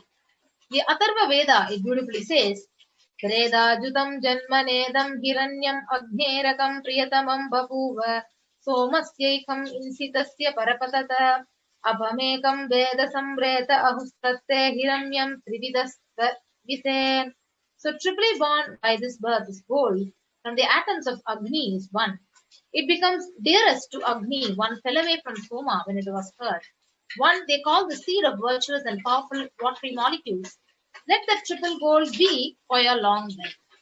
So gold is a divine element. It purifies anything it touches. It is an element of spiritual significance and great spiritual power of healing and enlightening. The vibration of gold has the power to infuse sattva energy and positive thought currents in anyone who wears and anyone who sees or operates in its vicinity. Gold is present in all the scriptures, the Agamas, the Vedas, the Shrutis, the Smritis, Itihasas, Puranas. In all Hindu scriptures, it is abundantly displayed that gold is the most auspicious and the purest metal which purifies our beings. In the Hindu civilization, everything was built in gold, exchanged in gold, and ritual feasts were offered in golden bricks. When one was to be saved from life-threatening illnesses, gold was offered as a ritual feast, and gold was in abundance and used for weighing equivalent amounts of commodities, including house. Kingdoms were built with huge dose of gold. The streets would have huge columns and huge archways made of gold, and the horses and cows were dressed in gold. The Hindu civilization thrived on the banks of the rivers of gold. Indus River was called as Hiranmaya in the Veda. The river Saraswati was called Hiranyavartani in Atharva Veda. So gold is the supreme element for offering gifts to the ones we love and revere. Temples are constructed and paved in gold. Deities are made in gold, decked and adorned in gold because it preserves the enlightenment energy for thousands of years and it literally lasts forever. So with that, we'll enter into the offering to Devi Parashakti, the first offering, the E-Kundi offering. The Shastra Pramana, it says, Bhakti Priya, Bhakti Gamya, Bhakti Vashya, Bhayapaha, Shambhavi Sharadaradhya, Sharvani Sharmadayini. And now I'll chant the English translation. Devi is fond of true devotion and is realized through true devotion. She can be won over through true devotion and she removes all fears. Now, if there is any fear, any trace of fear in the minds of devotees, Devi is trusted, is absolutely sure to remove that fear. It is stated that Devi likes to be worshipped in autumn. But here it does not mean the autumn of our lives, it does not mean the autumn season or the fall season that comes yearly. It means the autumn of our lives, of our existence, where thoughts turn more and more inwards. and the role of the divine is known and understood clearly. The need for Devi worship becomes stronger. Now, here are some of the direct translations of the words that we had just chanted. Shambhavi is actually the consort of Shambhu, who is Lord Shiva. Sharadha Radhya means worship by Sharadha, or Devi Saraswati. Sharvani means wife of Lord Shiva. In the Linga Purana, it says that Lord Shiva is actually called Sharva in his earth form. Sharmadhayani means Devi who bestows happiness on devotees. Now, you can offer your gratitude today through this e-hundi offering. It's such a beautiful experience to complete your darshan experience, the beautiful experience that each and every one of us have. Usually we are offering the hundi in the hundi, any kind of coin or any amount that we want to offer. So you can complete the complete temple darshan experience that you're having today with the Bhava Samadhi Darshan of Devi Parashakti through the e-hundi offering. Now, the next offering is chanting. So the Devi Mahatmyam, the chapter 12 and verse 34 says, Saitan mohyate vishvam saiva vishvam prasuyate kaya chitta cha vijanam tushta rudim prayaschadi. And the English translation: the goddess enchants this universe and she herself gives birth to this universe. That God is being prayed without any interest in anything gives that knowledge that leads to salvation and gives the wealth in the materialistic sense.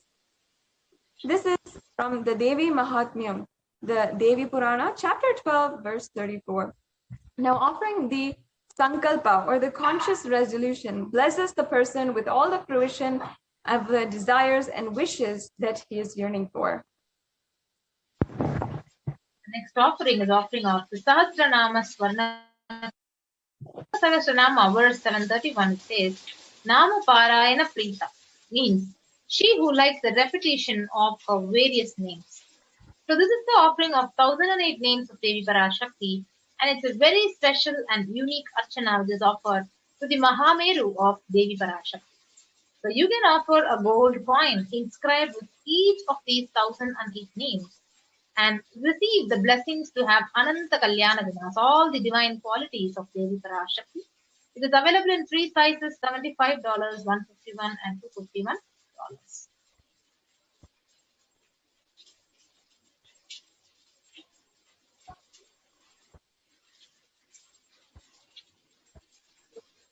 And the next offering is the Mukta Anguti. This Mukta Anguti is the pearl, the finger ring with the pearl. And it's actually very well known in Hindu tradition that the pearl gem is a favorite of Devi Meenakshi. So we'll be chanting a verse from the Meenakshi Pancharatnam for all of you as we are presenting this offering. Muktahara ruchiram purnendu vaktra prabham shinjannu purakimkini manitaram padma prabhavasuram sarvabhishta falapradam girisutam vanirama sevitam Veenakshim pranatosmi santatamaham karunyavaram nidhim.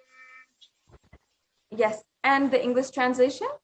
I bow down to the goddess Meenakshi, whose crown has garlands of pearls and face shining like the full moon, who wears anklets that are studded with gemstones and has small bells, who is shining like the splendor of a lotus, who grants all the wishes, the daughter of the mountain, who is worshipped by goddess Vani and Rama. And I remain ever bowing to the goddess Meenakshi, the ocean of compassion.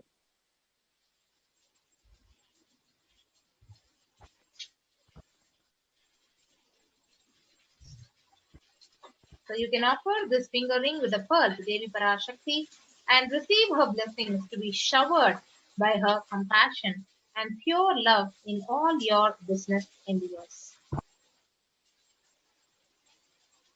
And the next offering is the Swarna Padma Pushpam, the golden lotus.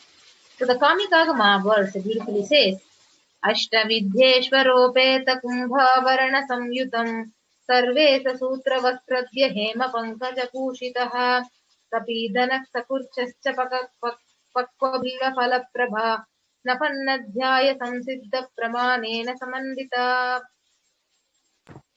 Now, the translation of the Kamikagama verse is all the kalasas should be wound around with suitable thread and covered with new cloth. They should be adorned with lotus flower made of gold. Yes, so there are hundreds of scriptural references for using the lotus in the worship of Paramashiva. Almost everything in the worship of the ultimate involves the consecration of deities, of worship, or meditating on, or the mudras and asanas used during the worship. It involves the lotus flower, lotus pericarp, the lotus leaves, lotus petals. So lotus itself is a divine flower. The Shakti of Paramashiva is also called as a lotus. The base of Paramashiva Linga is a lotus. The disciple of Paramashiva is also considered as lotus. So you can offer this golden lotus in any size you would wish to and receive the blessings to achieve the state, the space, the powers and being of Parashakti in your inner space amidst any or every adverse situation in your life. The next offering, the Swaranameti offering, the gold toe ring. Yes, so the Shastra Pramana, it says, Nakhadhiriti samchanna namajjana tamo guna padadvaya prabhajala para kritasaroruha. And the English translation, you whose brightness from toenails destroys the darkness of ignorance from the minds of devotees who prostrate at your feet, you whose brightness from your 2 feet overpowers that of the lotus flower. Yes, so you can offer the Swarnameti, the golden touring to Parashakti, adorning her sacred feet, to be in constant gratitude for receiving her blessings in even the most difficult aspects of your life. So the Swarnameti is available at $750. And you can go ahead to the link tiny.cc/Devi-offerings and offer the Swarnameti. The next offering is the Swarna Mangtika. This Mangtika has a very beautiful significance in the Vedic tradition. The Mangtika actually represents the nectar flowing from the Sahasrara Chakra, which is fully open. For those of you who don't know, the Sahasrara Chakra is the 1,000-petaled lotus that is sitting on the crown of the head. So when that is fully open and the nectar is pouring from it, it is represented by the Mangtika. So in the different verses, Devi Parashakti is described as Shuddha Sarabhi Varshani, meaning she who makes the nectar flow in all of our nerves from the Sahasrara. She who gives the very pleasant experience of the ultimate.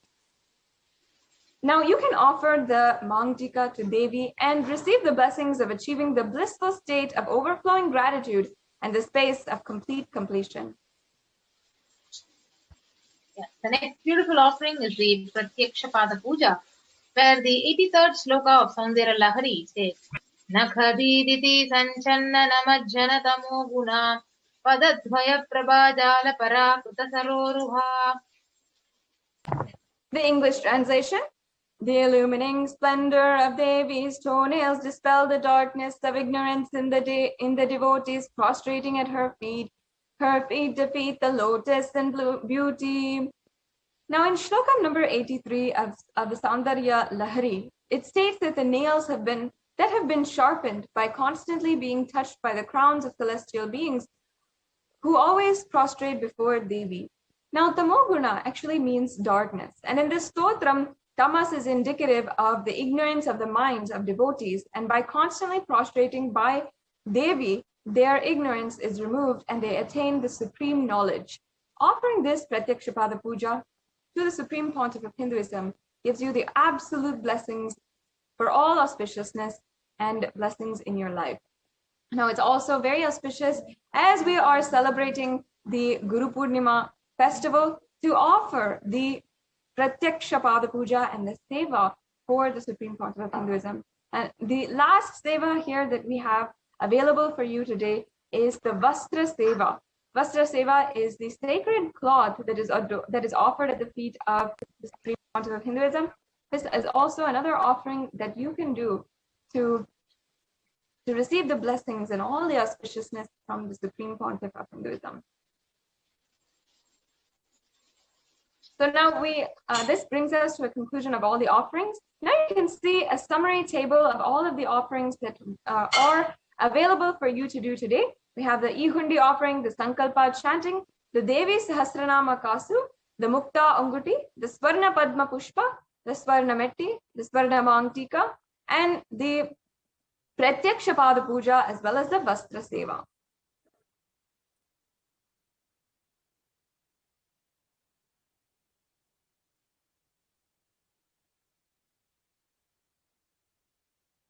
Now, if you're interested in offering, you might be in two categories today. One is if you are ready to offer immediately, or if you have the intention to offer. If you have the intention to offer, make sure that you share. You can also register yourself and fill out the intention form. So if you need help in manifesting, or you need more details, or you're interested in offering, but you're not sure when you can do it, when you'll have the time, or when you'll have the right resources to make the payment. So you can go to tiny.cc/bhavasamadhi in order to fill out the registration and intention form. If today you are ready to make the online payment, then you can go to tiny.cc/Devi offerings. And after the payment, you can make sure that you are filling out the tiny.cc/Sankalpa 2021 form. Now, we will be going through a walkthrough of how to make your payment.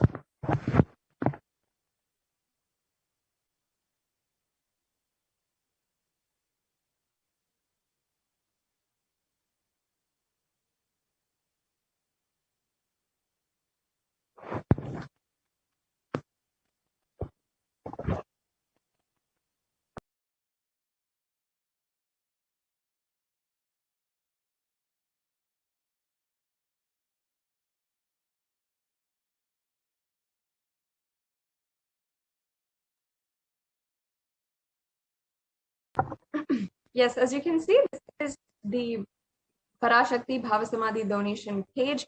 You can see that you can choose the drop-down option and choose any of the sevas that you would like to offer today.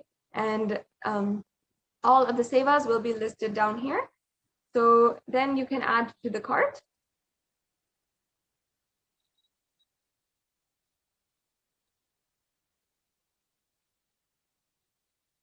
And then once you come here, check the offerings that you'd like to make today and proceed to checkout.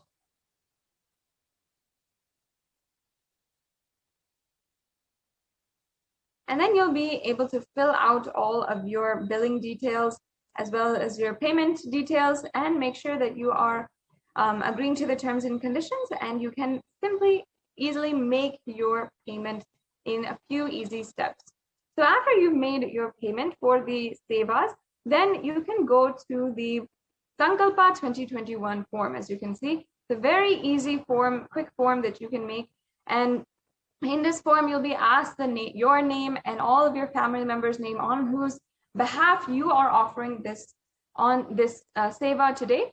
And you'll need to provide a few details for the puja to be conducted. And it's just a very simple form that you have to fill out. Make sure you're doing this so that all of the auspiciousness, the blessings, and everything can be bestowed on you by the Supreme Pontiff of Hinduism, by the incarnation of Paramashiva himself and Devi Parashakti. So the next option that we have is also the YouTube super chat option to make your e-hundi offerings for any amount of money. So as you can see here, we can go to YouTube, go to the live video for today for YouTube, and you'll see an option to join as a member if you're not a member already. So make sure that you are joining as a member. Once you have joined, you will see an option underneath the chat for super chat or super sticker. So super chat is an option where you can make a donation, and YouTube will take you, excuse me, YouTube will take you through a few steps to make your payment via credit card or debit card or on PayPal or through PayPal, and you can fill out a few steps and you'll be done. You can make a quick donation to through the super chat. There's also the super sticker option, as you can see, and this is a very fun, cute way that you can offer your love and your gratitude at the feet of the Supreme Pontiff of Hinduism and make your donation as well. So there's an array of different stickers that you can use in order to make a donation. And it's a beautiful way to encourage and also offer your gratitude at the feet of Devi Parashakti today. Now, I know that so many of you have already asked your questions to Devi Parashakti, have received the answers that you wanted. And in some way or form, you have either received the wealth that you wanted in your life, or you found a breakthrough in the relationships in your life, or you had so many different breakthroughs in your life, in your career. So in either of these categories, if you have seen how Devi Parashakti has already manifested in your life, and she has graced and blessed you in the ways that you could not have even asked for, you could not have even thought of. Like that, I know that there's so many of us out there. So if you are in that category, you can go to and make an offering, and out of your gratitude, your purest gratitude for Devi Parashakti, you can just simply decide you want to make an offering, you want to, at least in some form, offer your gratitude at the feet of Devi Parashakti.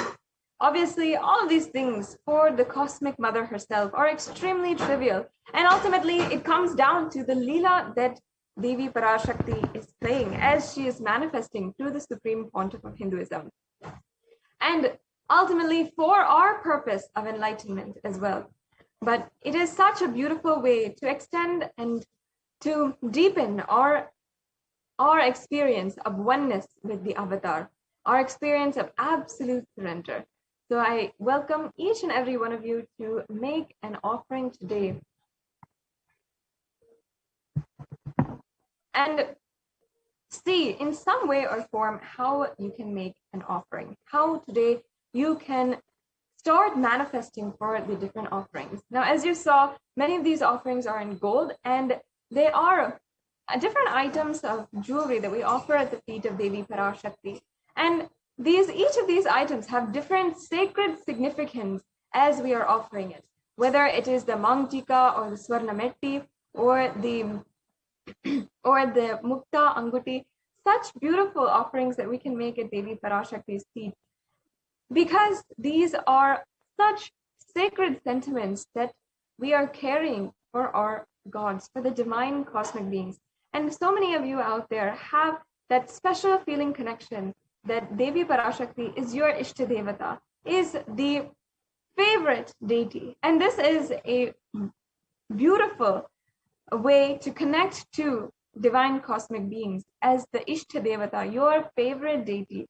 And if that is so, if that is true, then you will really feel the need at this time, the sacred pull, the yearning in order to offer at the feet of Devi Parashakti today. And I encourage each and every one of you to somehow start manifesting these breakthroughs in your life. You will see how it will create more and more of a breakthrough, deepen your relationship with life, universe, and ultimately the divine cosmic beings, your higher self, and make you manifest your breakthrough, which you want in your life. So once again, encouraging each and every one of you to start manifesting, making these offerings today. And not only that, no, we can even formally decide to offer the Pratyakshapada Puja for Guru Purnima Day. Guru Purnima is coming up on July 23rd. And just in less than 2 weeks, we have until this very auspicious festival. Each and every one of us on this day remembers our gurus, remembers the great Guru Parampara, without whom we would not even be able to enjoy Hinduism as we enjoy it today, as we are cherishing it today. Let us understand that each and every one of us, if we are Hindu, if we are living anywhere in the world and we identify as Hindu, and we are enjoying what our ancestors, what Paramashiva himself has gifted us from the time 60,000 years ago, as he gifted us the sacred science of enlightenment. If we are enjoying that, it is because of the most sacred Guru Parampara, who has protected this Sanatana Hindu Dharma generation after generation until we are inheriting it today.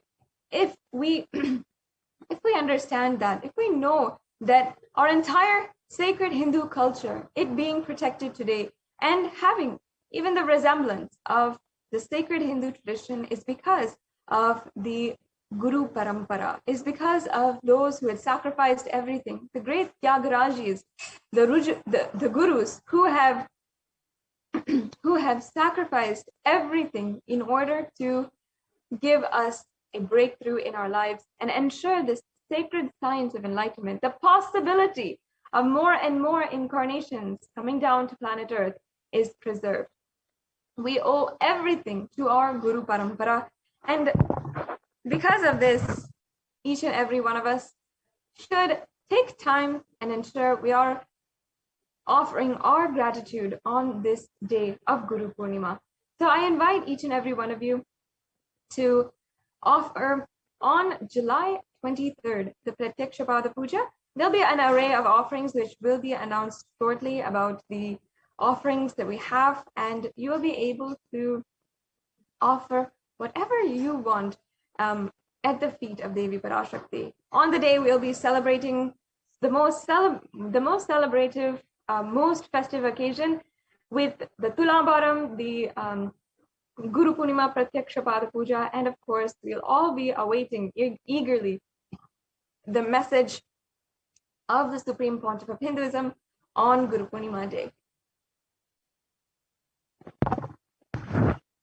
So with this, we'll now be entering into the next segment of today's program, where the Adi Kailasa Sarvagna Peetham administrators will be joining us and giving us the updates of the whole Adinam, how the Kailasa COVID Care Center is running in the in Adi Kailasa Sarvagna Peetham in Bidadi, Bengaluru, and also around India, in Tamil Nadu, in different states, where at least in 13 different Adinams, other than Adi Kailasa Sarvagna Peetham, the Supreme Pontiff of Hinduism has been offering the Kailasa COVID Care Center. It is such a amazing offering that the Supreme Pontiff of Hinduism is doing just to protect people, anyone who wants, without discrimination against anything, protect people from the ongoing COVID virus. And as the Supreme Pontiff of Hinduism had revealed yesterday, had guided us very seriously yesterday, that we should ensure that we are taking all the precautions necessary to ensure that we are protecting ourselves, our lives, and the lives of our family. And there is no guarantee that Corona is over. And even though it might seem that people are casually going about and resuming their daily life, still, there is no guarantee that there is not a third wave is not going to happen today. And a third wave is not going to happen. And with more and more people going out onto the streets, being casual with their lives, and absolutely disregarding the need and the caution and the worry we need to have about our lives, is going to result in more and more tragedies and more deaths.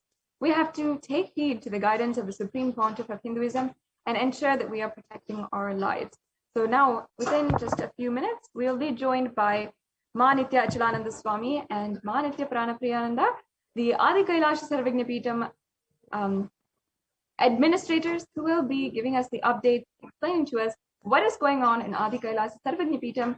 And if we are able to, we'll be able to also hear the beautiful sharings of the residents who have joined the Kailasa COVID Care campus in Adi Kailasa Sarvagna Peetham, and how they have completely experienced a transformation and are feeling the difference inside of Adi Kailasa Sarvagna Peetham compared to when they were living outside.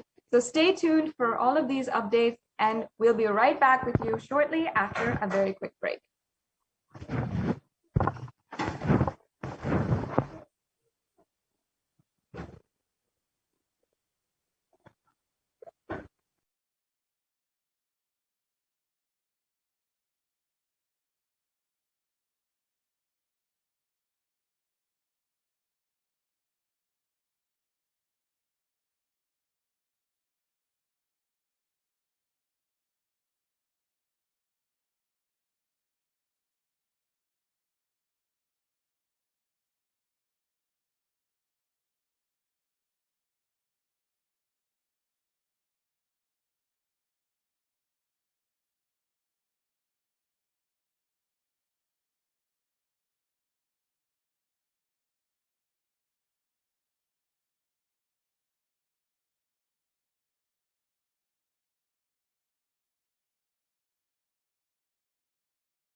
Here is the Australia Kailasa. How can I be so lucky and have a happy life in Kailasa? It's a long story. My name is Li Qi. My guru is His Divine Holiness Bhagwan Nithyananda Paramashivam. Since I was very little, I already wonder what life for. I really want to know the result, the happy life in romantic love.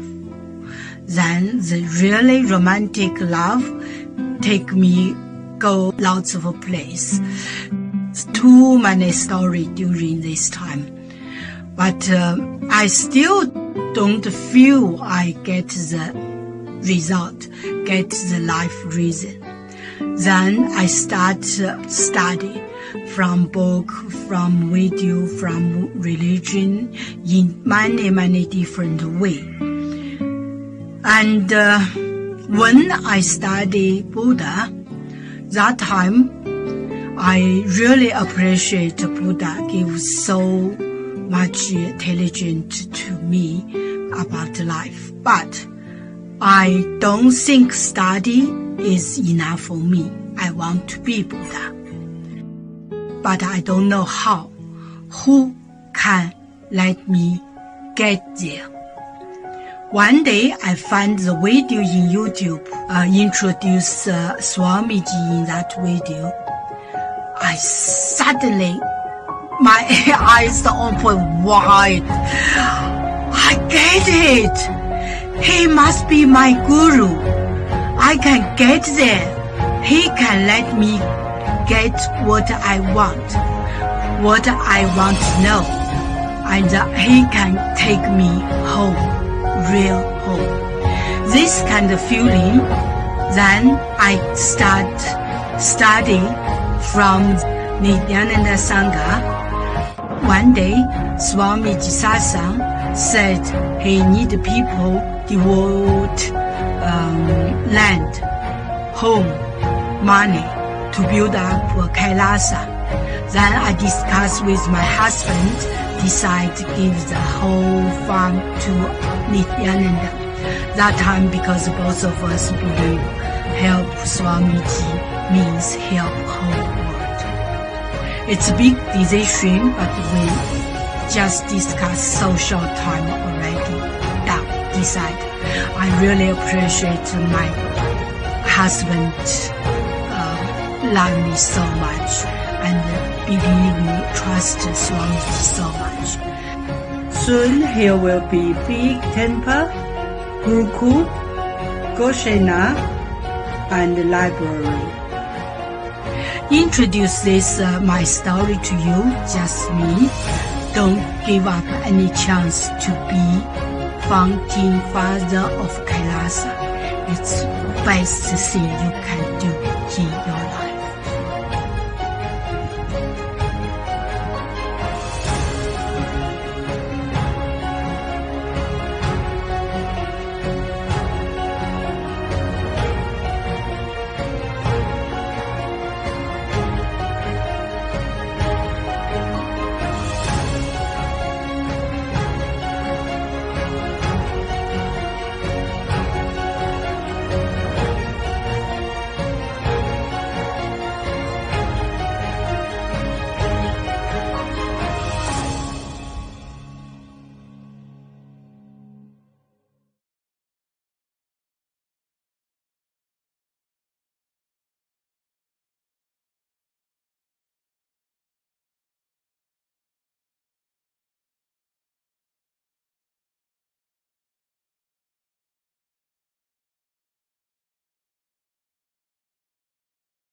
welcome all of you, the whole world, to come and celebrate, enjoy not only the enlightenment ecosystem, the beauty of how it is getting revived.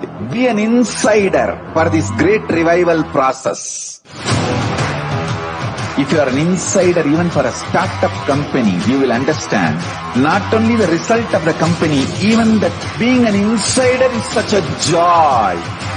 Being an insider when it was happening is something extraordinary.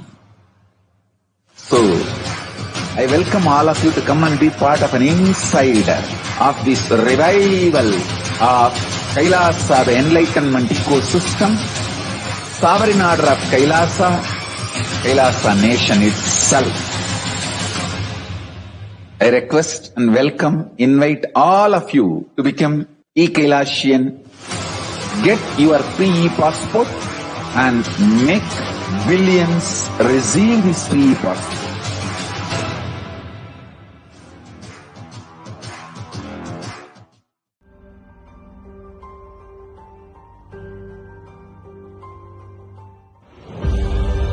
What I mean by the word e-Kailasa, listen intensely. Enlightenment ecosystem, literally enlightenment itself, in your own home, wherever you are.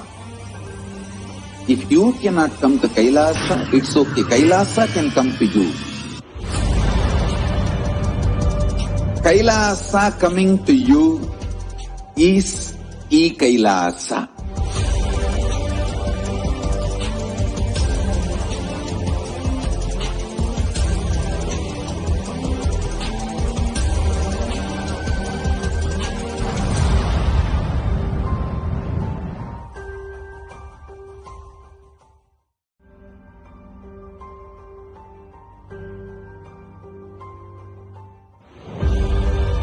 What I mean by the word e-Kailasa, listen intensely. Enlightenment ecosystem, literally enlightenment itself, in your own home, wherever you are. If you cannot come to Kailasa, it's okay. Kailasa can come to you. Kailasa coming to you is e-Kailasa.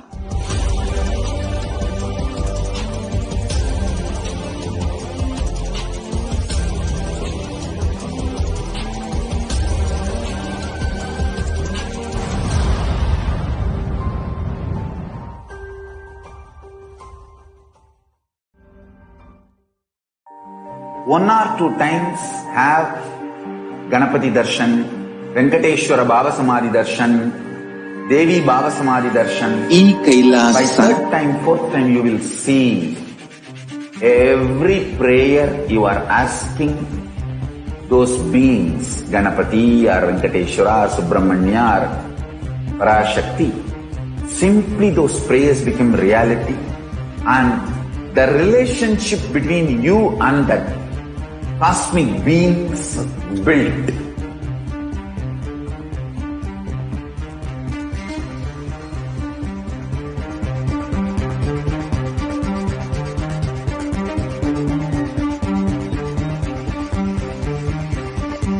Nithyanandam,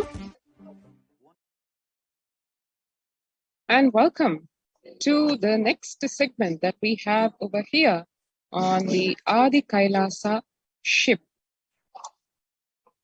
What is the ongoing corona pandemic all about? What are really the logistics? What are the factual statistics as of today? How is the world coping up with this corona pandemic, or rather not coping up?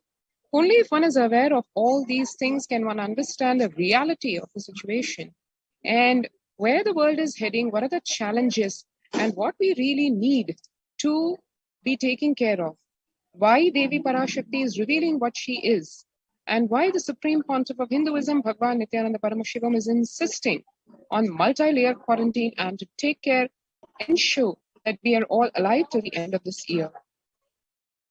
if one sees the statistics as of the last few months, one can really understand where the world is right now.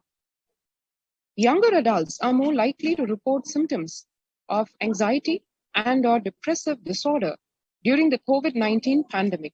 Now, this is something which is starkly coming across in the statistics of the world today. KFF.org, as you can see, has published this data, which is extremely concerning because the youth, which is the age group 18 to 24, 56% of the youth are affected by either anxiety and or depressive disorder.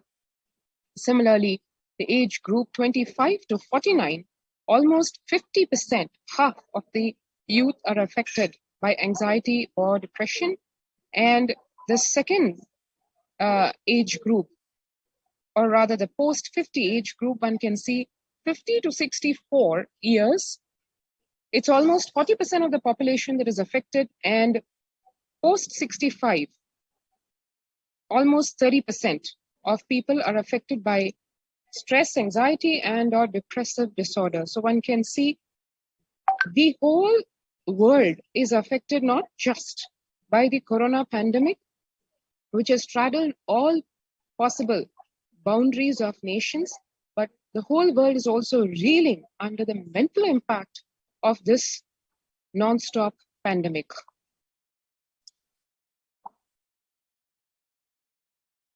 Here one can see the average share of adults reporting symptoms of anxiety disorder and or depressive disorder.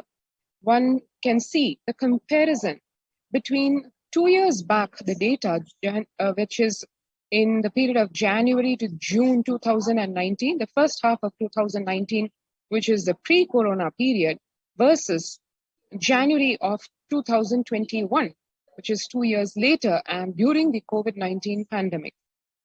As one can see, the NHIS has released this data where 11% of people, of adults, have reported symptoms of anxiety disorder and or depressive disorder.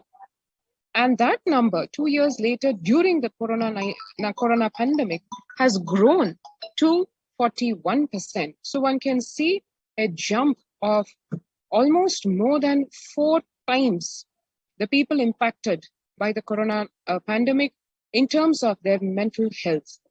And the percentages over here, as one can see, it is official data as released by the US Census Bureau Household Pulse Survey.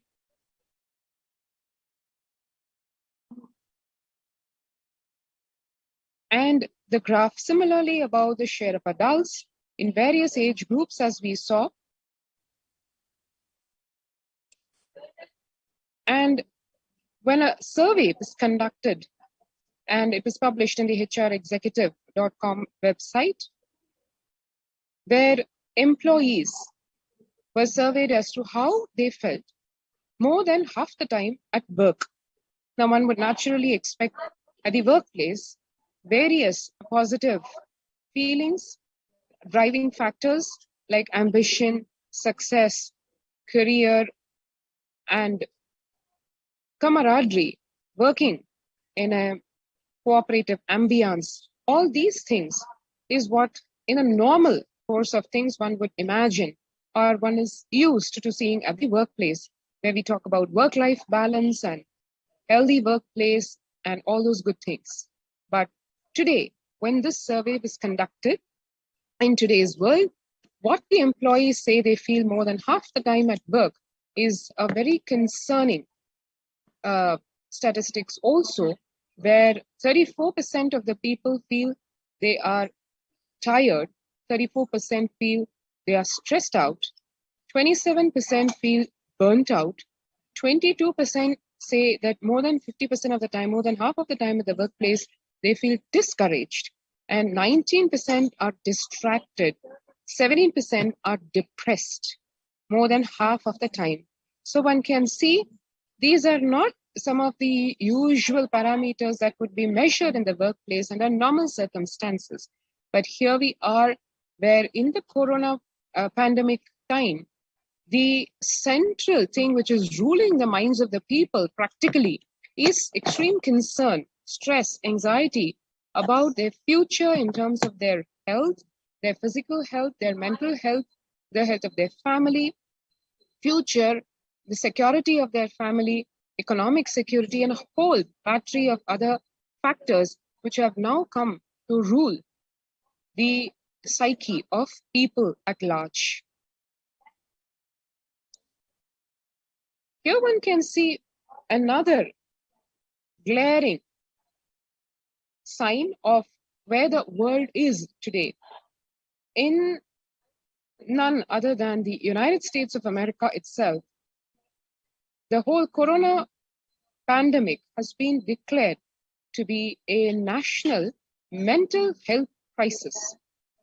And that's because, as you can see, in terms of the studies, nearly 8 in 10, which is 78%, say the coronavirus pandemic is a significant source of stress in their life. Nearly 7 in 10 say they have experienced increased stress over the course of the pandemic.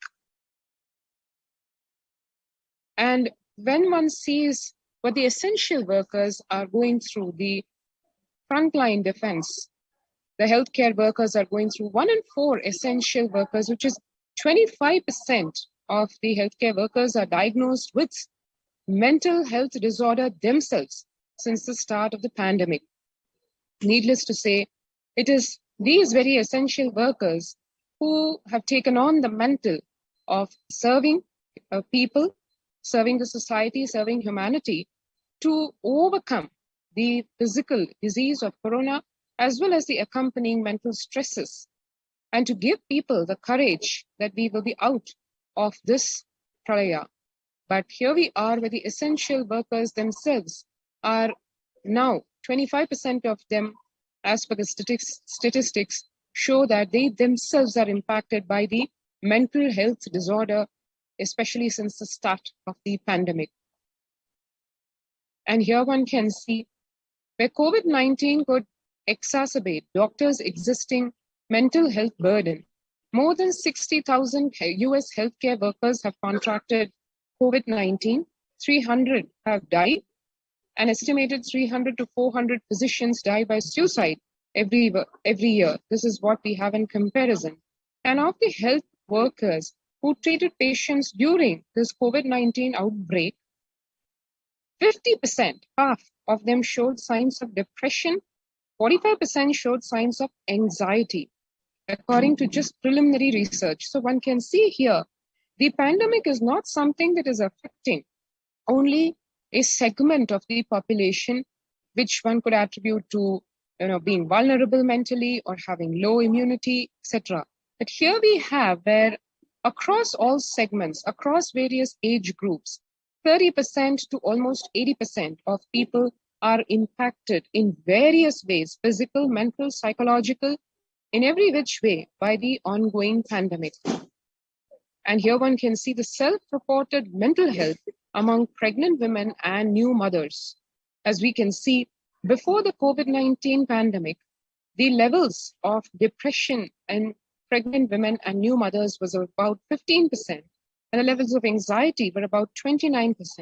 But during this COVID-19 pandemic, that number has increased more than twice in terms of the feeling of depression, where more than 40% of pregnant women and new mothers feel that they're experiencing clinical depression, and an alarming 72%, which is practically 3/4 of the whole population of pregnant women and new mothers, feel that they're experiencing anxiety.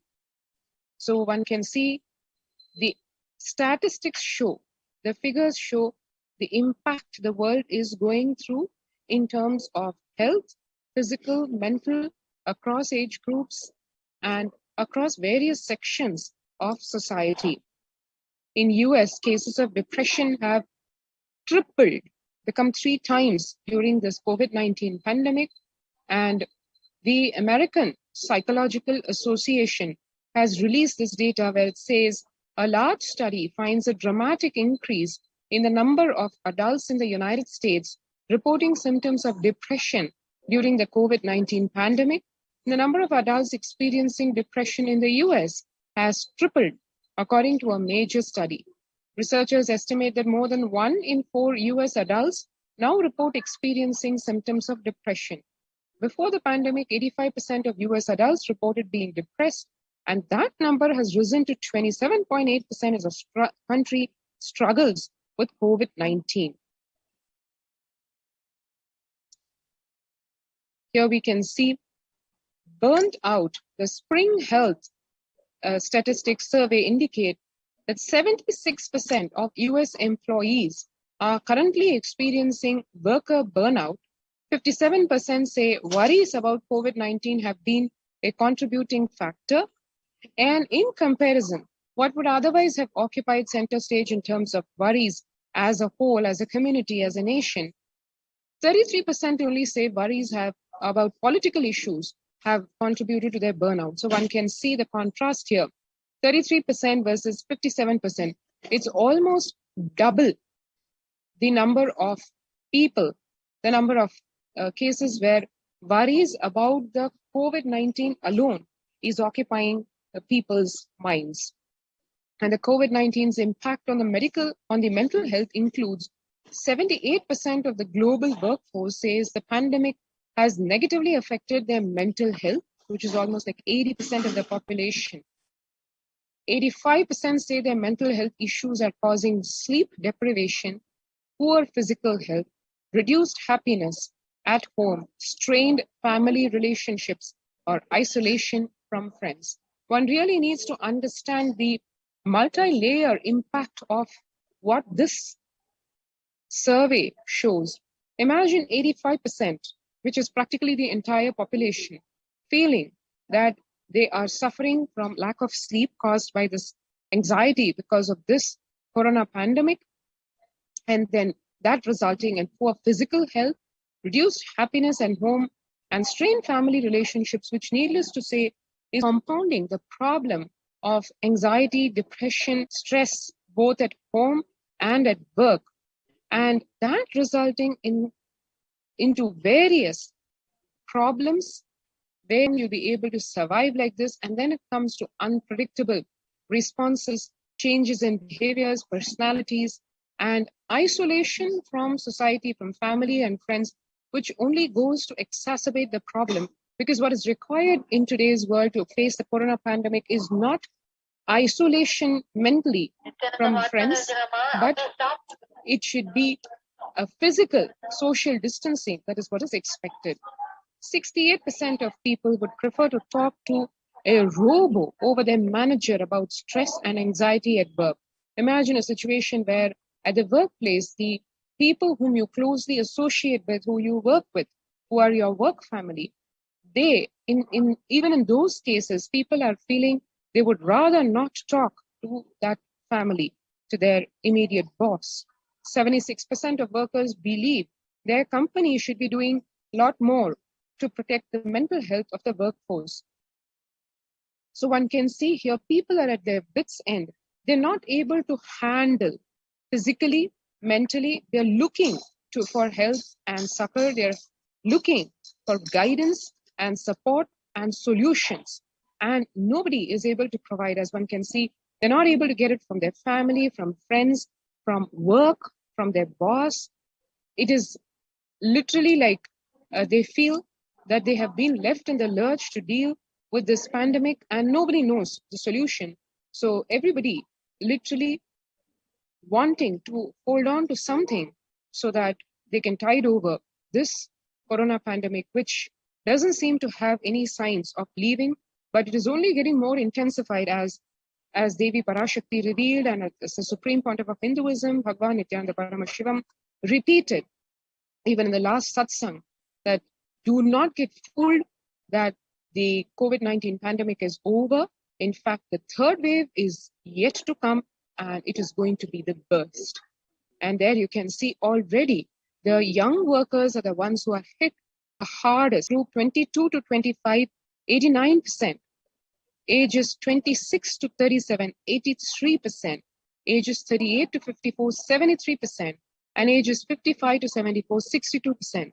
So one can see across the whole spectrum, the age group from the youth ranging from 22 all the way to the elderly up to age 74, over 60% of people impacted by this COVID-19 pandemic, and it is younger respondents who are more likely to say that the pandemic has had a negative effect on their mental health.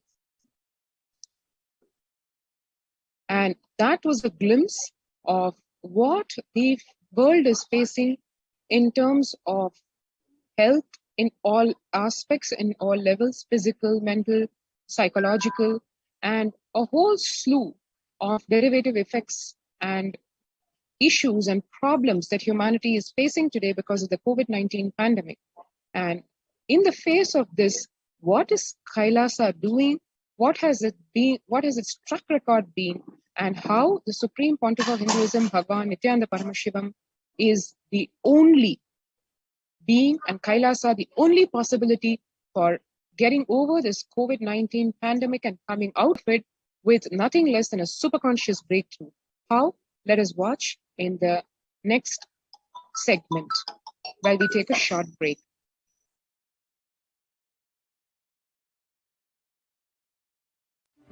One or two times have Ganapati Darshan, Venkateshwara Bhava Samadhi Darshan, Devi Bhava Samadhi Darshan. By third time, fourth time, you will see every prayer you are asking those beings, Ganapati.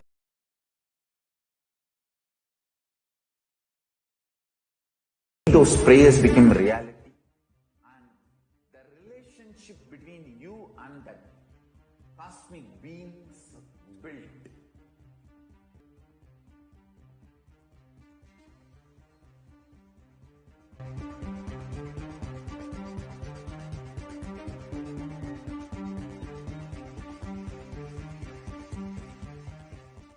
Two times have Ganapati Darshan, Venkateshwara Bhava Samadhi Darshan, Devi Bhava Samadhi Darshan.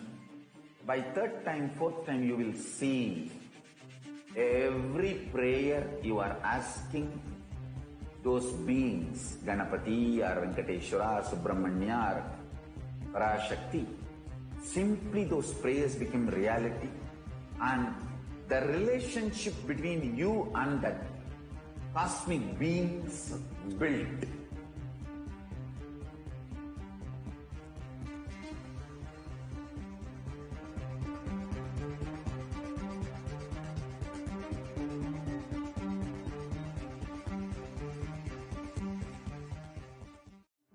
One or two times have Ganapati Darshan, Venkateshwara Bhava Samadhi Darshan, Devi Bhava Samadhi Darshan.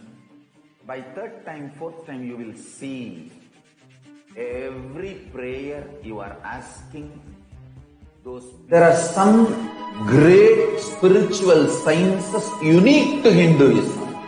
Subtle, otherworldly, but definitive sign.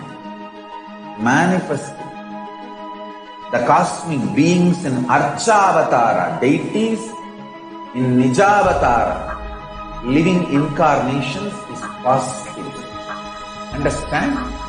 Kriya Pada of Vedas and Agamas elaborately explain the whole science of making the cosmic beings manifest in Archavatara, deities and Nijavatara, living incarnations, both. During the Bhava Samadhi Darshan, literally those cosmic beings manifest through this body. Just like how they manifest in Archavatara, deity, they manifest in Nijavatara, Pratyakshavatara, and give you all the boons you ask, bless you. You see, each God is an independent intelligence to lead you to enlightenment.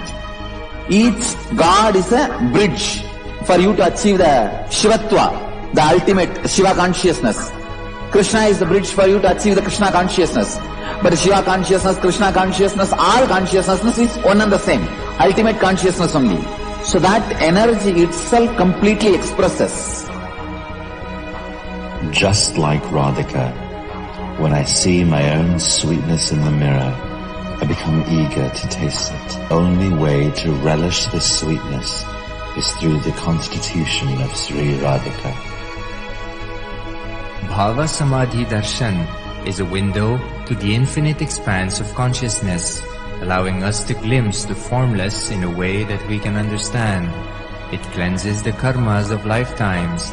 It awakens our biomemory to the space of Paramashiva, the ultimate consciousness, and creates a deep and lasting transformation in us.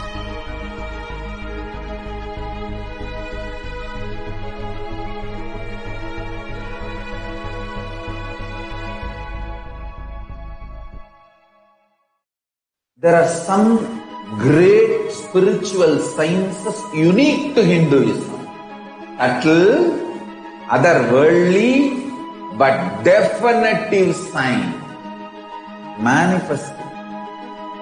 The cosmic beings in Archavatara, deities in Nijavatara, living incarnations is possible. Understand? Kriya Pada of Vedas and Agamas elaborately explain the whole science of making the cosmic beings manifest in Archavatara, deities and Nijavatara, living incarnations, both. During the Bhava Samadhi Darshan, literally those cosmic beings manifest through this body. Just like how they manifest in Archavatara, deity, they manifest in Nijavatara, Pratyakshavatara, and give you all the boons you ask, bless you. You see, each God is an independent intelligence to lead you to enlightenment. Each God is a bridge. Shivatva, the ultimate Shiva consciousness. Krishna is the bridge for you to achieve the Krishna consciousness. But Shiva consciousness, Krishna consciousness, all consciousness is one and the same. Ultimate consciousness only. So that energy itself completely expresses. Just like Radhika, when I see my own sweetness in the mirror, I become eager to taste it. I find that the only way to relish this sweetness is through the constitution of Sri Radhika. BHAVA Samadhi Darshan is a window to the infinite expanse of consciousness, allowing us to glimpse the formless in a way that we can understand. It cleanses the karmas of lifetimes. It awakens our biomemory to the space of Paramashiva, the ultimate consciousness, and creates a deep and lasting transformation in us.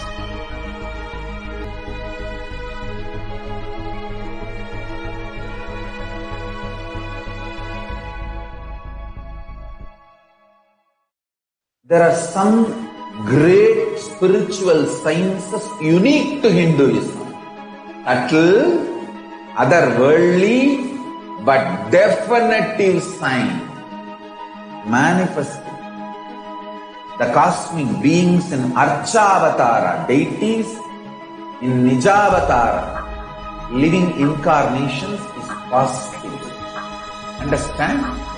Kriya Pada of Vedas and Agamas elaborately explain the whole science of making the cosmic beings manifest in Archavatara, deities and Nijavatara, living incarnations, both. During the Bhava Samadhi Darshan, literally those cosmic beings manifest through this body. Just like how they manifest in Archavatara, deity, they manifest in Nijavatara, Pratyakshavatara, and give you all the boons you ask, bless you. You see, each God is an independent intelligence to lead you to enlightenment. Each God is a bridge for you to achieve the Shivatva, the ultimate. Krishna is Nithyananda. The next segment is going to be about the contributions from Kailasa's Department of Human Services. Kailasa's Department of Religion and Worship, the Department of Human Services, and each of the Kailasa's temple ecosystems consider the right of happiness to be the highest fundamental right of all humans, in fact, all beings. The ultimate goal for Hinduism and Kailasa, led by the Supreme Pontiff of Hinduism, Jagadguru Mahasannidhanam, His Divine Holiness Bhagavan Nithyananda Paramashivam, is the material and the spiritual well-being and the prosperity of the humanity. Kailasa is a place where everything related to consciousness is revived. All these sampradayas, all these spiritual ecosystems created for enlightenment will be revived and established in such a way that it never gets lost again, forever serving the humanity. Now let us look into some of the beautiful contributions from the Department of Human Services.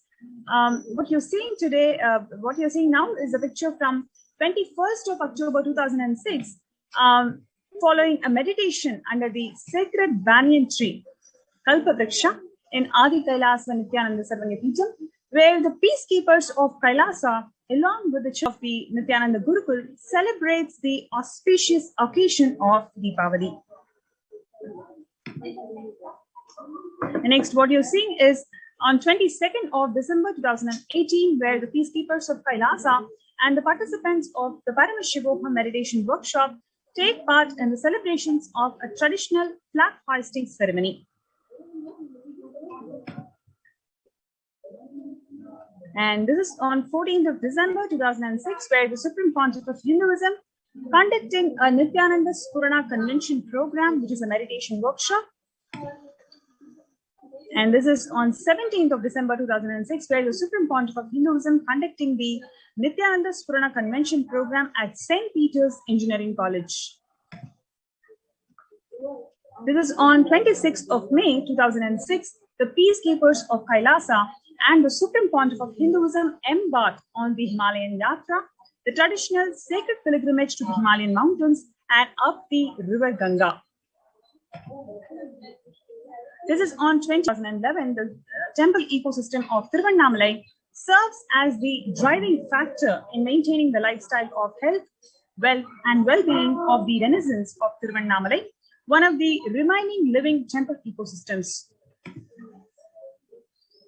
31st of December 2018, where the peacekeepers of Kailasa and the participants of the Paramashivoham meditation workshop take part in morning meditation and the traditional puja or the ritualistic worship. This is on 11th of September 2016, where the peacekeepers of Kailasa, led by the Supreme Pontiff of Hinduism, take part in Karas Seva, the voluntary contribution of the physical service towards the cleaning and the construction of the sacred Hindu temple.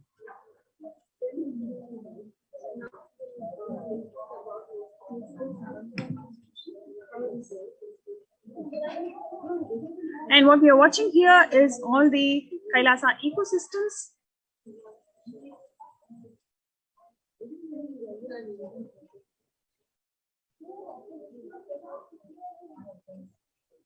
Around the world.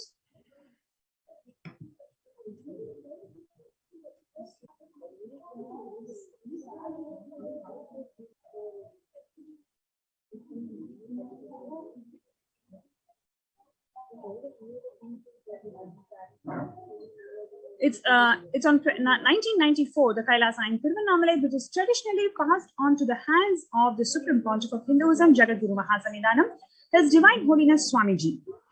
And what you're seeing on the right side is on 2017, the Kailasa in Tiruvannamalai, receiving visitors and delegates for Kalpataru meditation workshop and Sivadiksha.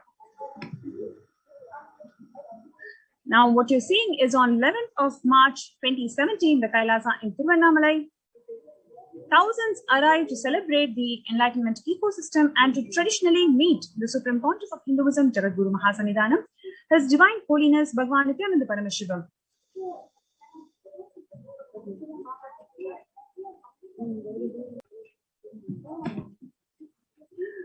This is from Kailasa in Los Angeles, California, as a 25,000 square feet temple complex, which is one of the largest Hindu temple ecosystems of the West. Now, this is from Kailasa in Columbus, Ohio, the first temple established by the Supreme Pontiff of Hinduism outside India. The temple physically came in life in just 9 months. The presiding deities of the temple are Sri Nithyananda Paramashivam and Devi Nithyanandeshwari Parashakti. The deities are 7 feet tall granite, weighing 6 tons, and their divine faces have been directly hand-carved by the Supreme Pontiff of Hinduism. Kailasa in Seattle, Washington, housing the blissful dance form of Ganesha and the largest living Nataraja deity outside of India. Kailasa in Seattle is also known as Chidambaram of the West.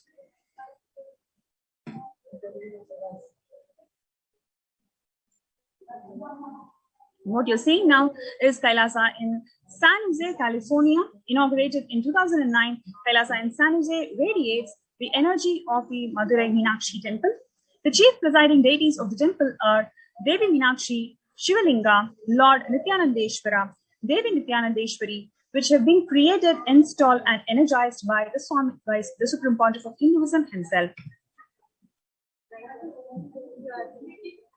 Kailasa in St. Louis, Missouri, alongside the Shivalinga and the Nithyananda Ganesha, Kailasa in St. Louis carries the energy of Tirumala Tirupati of South India and houses one of the tallest Venkateshwara deities in North America. Along with this concerts Sri Devi and Bhudevi. The beautiful landscape nestled among the woods and rolling hills of Missouri stretches for 20 acres. Kailasa in Phoenix, Arizona, home to over 21 deities with a temple structure of 2,500 square feet. Kailasa in Phoenix has been directly established by the Supreme Pontiff of Hinduism, serving as an energy field of worship, meditation, and celebration for over 7 years. This is Kailasa in Houston, formally inaugurated in 2017. The Supreme Pontiff of Hinduism has declared Kailasa in Houston as the Parihara Sthala for all the Navagraha doshas. Kailasa in Toronto, Canada, which has been inaugurated on July 2011. It is the only Hindu temple of the West with all the 63 Nayanmars and 18 Siddhas residing as deities. The temple deities here are seated exactly as they existentially preside in Kailasa around Paramashiva, the primordial deity of Hinduism. The Kailasa in Toronto is active and alive from 2011 onwards. It has been blessed to radiate the superconscious energy of Kailasa. This temple ecosystem goes on providing various temple services to the community, such as Annadan and traditional Hindu ceremonies. So let's take a short break before we go to the next segment, talking about the morning spiritual routine and various other services that is being offered in the COVID care protection centers of Kailasa.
Nithyananda.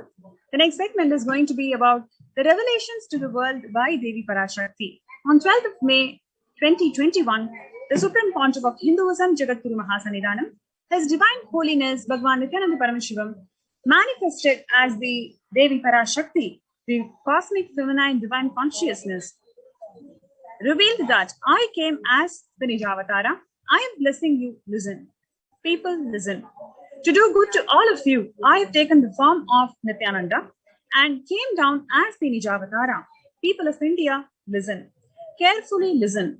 Time after time, Bharadam is the Jnana Bhumi where enlightened beings come. We cannot make the Jnana Bhumi infertile. Enlightened beings have to come. They have to live, it has to flower. Few hypocrites, because they are stuck in delusion, we cannot sacrifice the world. Cosmos cannot be destroyed. The ship I did to save the cosmos from being destroyed, that is called Adi Kailasa. The ship I did to protect the beings from Pralaya is Adi Kailasa. Because of the conspiracy of Drohis and enemies rule, the captain has to leave the ship. Before 12 years, knowing the great deluge that is going to happen, all the Aushadas, by this Guru Purnima, that Jnana Rasavadam, Navabhashana is going to flower, allow the people to come and take the dip in Navabhashana flower. People, whoever comes and dips in Vaidya Sarovar, they will not have death. They will not have corona. Crores and crores of people will come in line every day. They will come and dip in Ananda Lingam.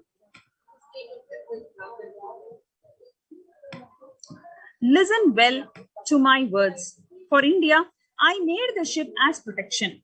The Nithyananda Navabhashana Lingam in Vaidya Sarovar. Go to Adi Kailasa. Oh Indians, listen. All those regretting losing the Nithyananda Nijavatara, without confusion and without talking, just as the lip service, go to Adi Kailasa. Crores of people will come there looking for help, Navabhashana water feast and medicine to get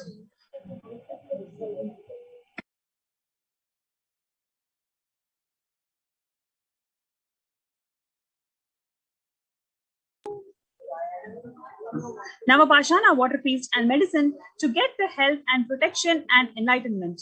To protect India from great destruction, I, Parashakti, made this huge ship. Even if the captain of the ship is not there, ship is there. When the first world countries closed their borders during this massive global emergency, Kailasa has opened its door to one and all without exception. The Supreme Pontiff of Hinduism has opened his home, even if the captain of the ship is not there, because of the ongoing persecution by the anti-Hindu elements. Despite that, it is the grace and compassion of the Supreme Pontiff of Hinduism to open his home unconditionally to one and all to protect themselves from ongoing COVID. So,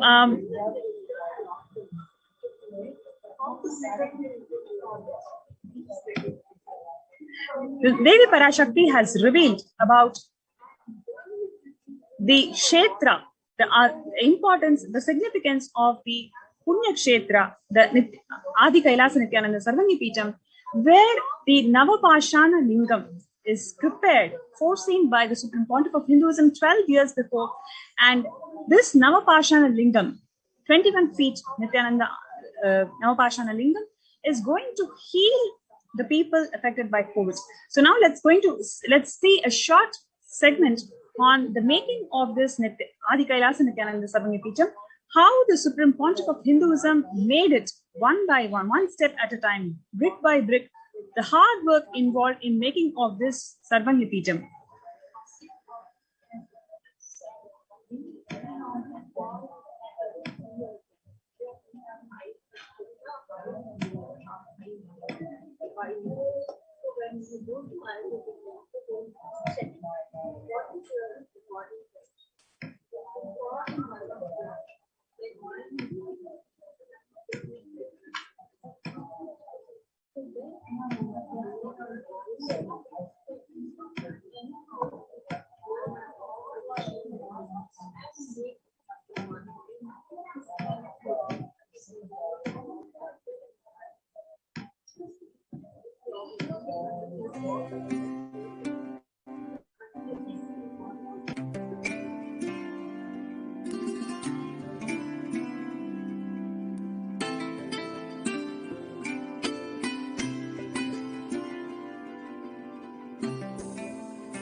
Sure.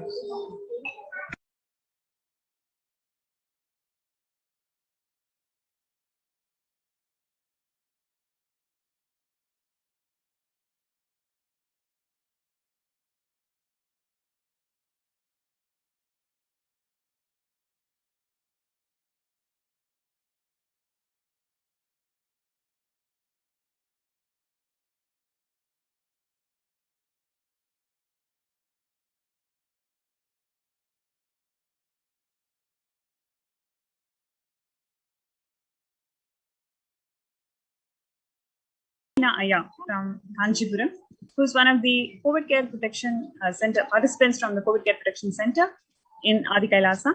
So we welcome you, Aya. Nithyananda Maya. Nithyananda. Yes. So would you like to introduce yourself and share with us what made you to be part of this COVID Care Protection Center, and how was your experience last? I think it's about a month since you've joined. So how was your experience so far? That is basically I'm my name is Sri Ananda Harlina. I am from Kanchipuram. Video is not enabled. Yes, now we can see. Okay. Please go ahead. Yes, I am Sri Ananda Harlina. I am from Kanchipuram. So we are running our own business there. So actually, due to the COVID pandemic, I have lost my father-in-law. So that that is what we felt is we don't feel any protection there in our in our state, and for that only we came since Bhagavan gave this opportunity for us for a multi-layer quarantine.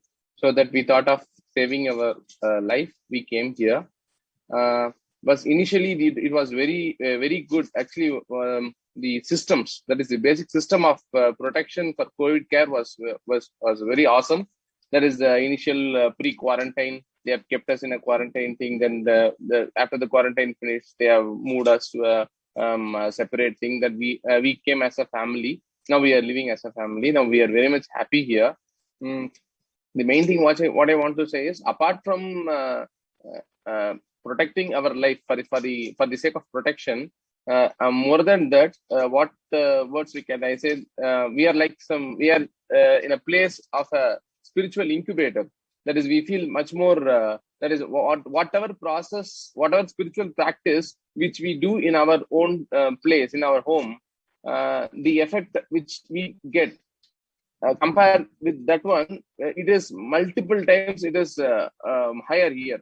So when we do a meditation there in our home, the kind of samadhi experience or some kind of meditative state experience, what we get there and what we get here is entirely different. So the entire thought, they say thought per second, not TPS. The entire TPS itself very much less here. We are living really very happy here. That is our intellectual level, thinking ability, everything has improved here.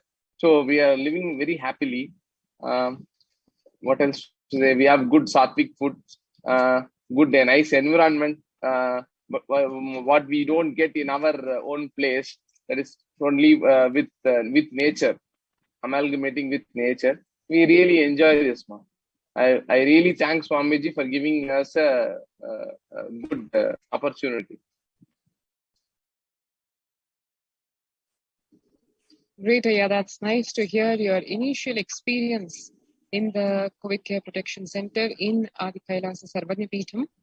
And wanted to ask you, post that COVID Care Protection quarantine period, like you said, the 15 days, after that, how has the experience of you've been, and you mentioned the unfortunate loss of your father-in-law in this COVID-19 pandemic. How has your family been able to cope up with this in terms of your wife and your kid? How has the overall experience been, which you would attribute to the grace of Bhagwan in this energy field of Adi Kailash versus having to face this terrible happening in your life, in addition to the already insecure atmosphere, like you said, outside?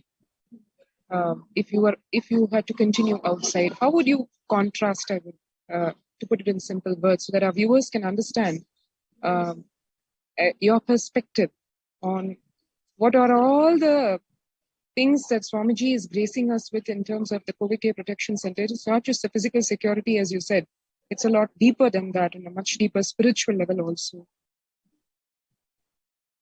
First, basically, initially regarding the COVID pandemic in our hometown, I also felt not that much serious. Why? Because in whatever we generally believe, whatever the media says, we take it as that is reality. So initially they used to say the COVID counts has come down, or only 100 people have died, or 400 people have died. Like that of information they used to share. By watching TV, I myself also didn't feel that seriousness. Why? Because it is okay. It is after all some kind of news, and there is some COVID is somewhere roaming around, so it won't touch us. Like that of confidence we had. So we were also very much casual, looking after our work, and everything was going on fine. So on a one fine day, when my father-in-law got attacked with this COVID, it really shaken us. So that on that time, I have tried to admit him in an hospital. So we have been constantly searching for 2 to 3 days. We are even unable to get an bed with oxygen support. So on that time, it was all hospitals were completely full. That is in normal course, the news channels, they don't express whatever the situation which is happening. They don't actually say. So what they say is the count is less, we are managing it, everything is fine, we get oxygen support from North India, we get all facilities are there, like that of things they used to say. But as a common man, we used to generally listen to the news, and we get okay, everything is fine, everything is going on fine, like that we thought. So once my father-in-law got attacked with this COVID-19, we rushed to the hospitals to get a bed. Actually, he is also living in a city, not in a remote village or something like that. He is also living in a city. We tried in 3 cities, in Chennai, Vellore, and Kanchipuram. Everywhere we have tried to spot out a hospital with an oxygen support. But on all hospitals, when we contacted, no one has given a single room. They say that even though we are ready to pay whatever money they ask, we need to save his life. For that, we have asked them, but nobody have even given a room. They said that all beds are full. If you want, you wait with the ambulance outside. Then after 20 persons are waiting, after that waiting period only, we can allocate some bed if available, they said. But the patient condition is really suffering from breathing problem. He is in ambulance. First, basically, to get an ambulance with oxygen support itself was a very difficult task at that time. So we felt very much difficult in getting an ambulance first. So after getting that ambulance, we have rushed to the hospitals. There also we are unable to get a bed also. So we were really actually at that time only. That is what I felt is, even whatever money which we have in our hands won't save our life. That thing has shook me very, very much. But in generally, what the general man will think? If we have money, we can go to a very good hospital, get a very nice treatment, and save our life. At that time, what we realized is, even I'm ready to pay whatever amount you ask, you please save him. But the entire hospital chain, that business, they haven't seen the individual as a living being. They said, we are full, sir, we can't support you. That is, you do whatever you want, like that. So even we have rushed to even to a government hospital. Actually, we belong to a higher class, so higher upper class, upper middle class. So that first we tried all these kind of hospitals like Apollo, then CMC, like that kind of paid hospitals. So they refused. Okay, so let the facilities, even the facilities also, let it be less. So let us rush to a government hospital to get a good treatment. So what the government promises now, they say that we give oxygen support, we give bed, everything they say. So even we have tried that helpline number and everything. So, but that is also not working fine. So then we rush to the hospital. There also, we actually the last time we don't get any bed. So we were just waiting in the hospital itself. The hospital also, they haven't admitted us. He passed away in the ambulance in front of the hospital itself. They haven't even taken him inside. That was a very pathetic situation for us. After feeling that, I feel very much insecure in the outer thing. So when we get also, when the same COVID comes for us, so there is no, even the money can't even support. So only the God's intervention is needed. So that we came to the feet of Swamiji, and he has given a very good accommodation for us and very good protection and everything. As a family, we are very much happy here. Then after my father-in-law expired, my wife got a big depression. She was unable to handle that shock. She was in a very high depression, so that she was feeling very much. So that here, after coming here, previously there, we were unable to even handle her. She was very much unable to bear that shock. Why? Because he is not a very aged person whom we expect some kind of this kind of mishaps. We really had a very tough days there. So after coming here, the environment here, the Kalabhairava and Swamiji, everything, they have made us. That is made. He has took out us out of depression, and we are really very happy living here.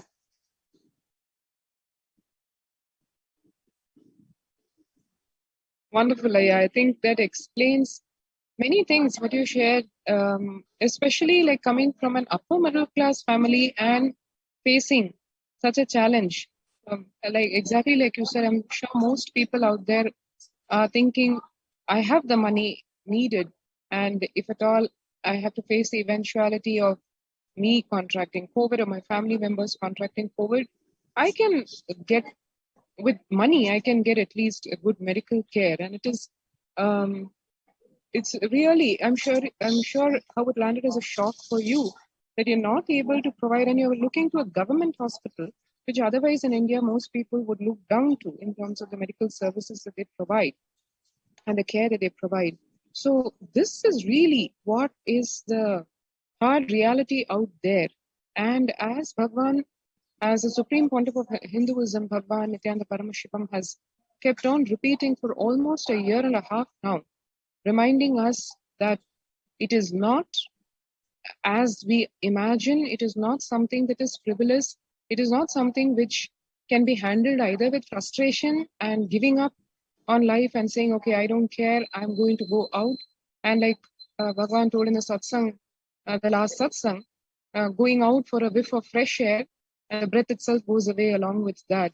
So it is really something which, when one hears from another person who has gone through this trauma, it seems a lot more believable, I guess, and something that is that one can conceive as it can happen to me also. Exactly like you said, all of us otherwise feel, yeah, it's something out there, but I'm not going to die with it, or I'm not going to get impacted by it.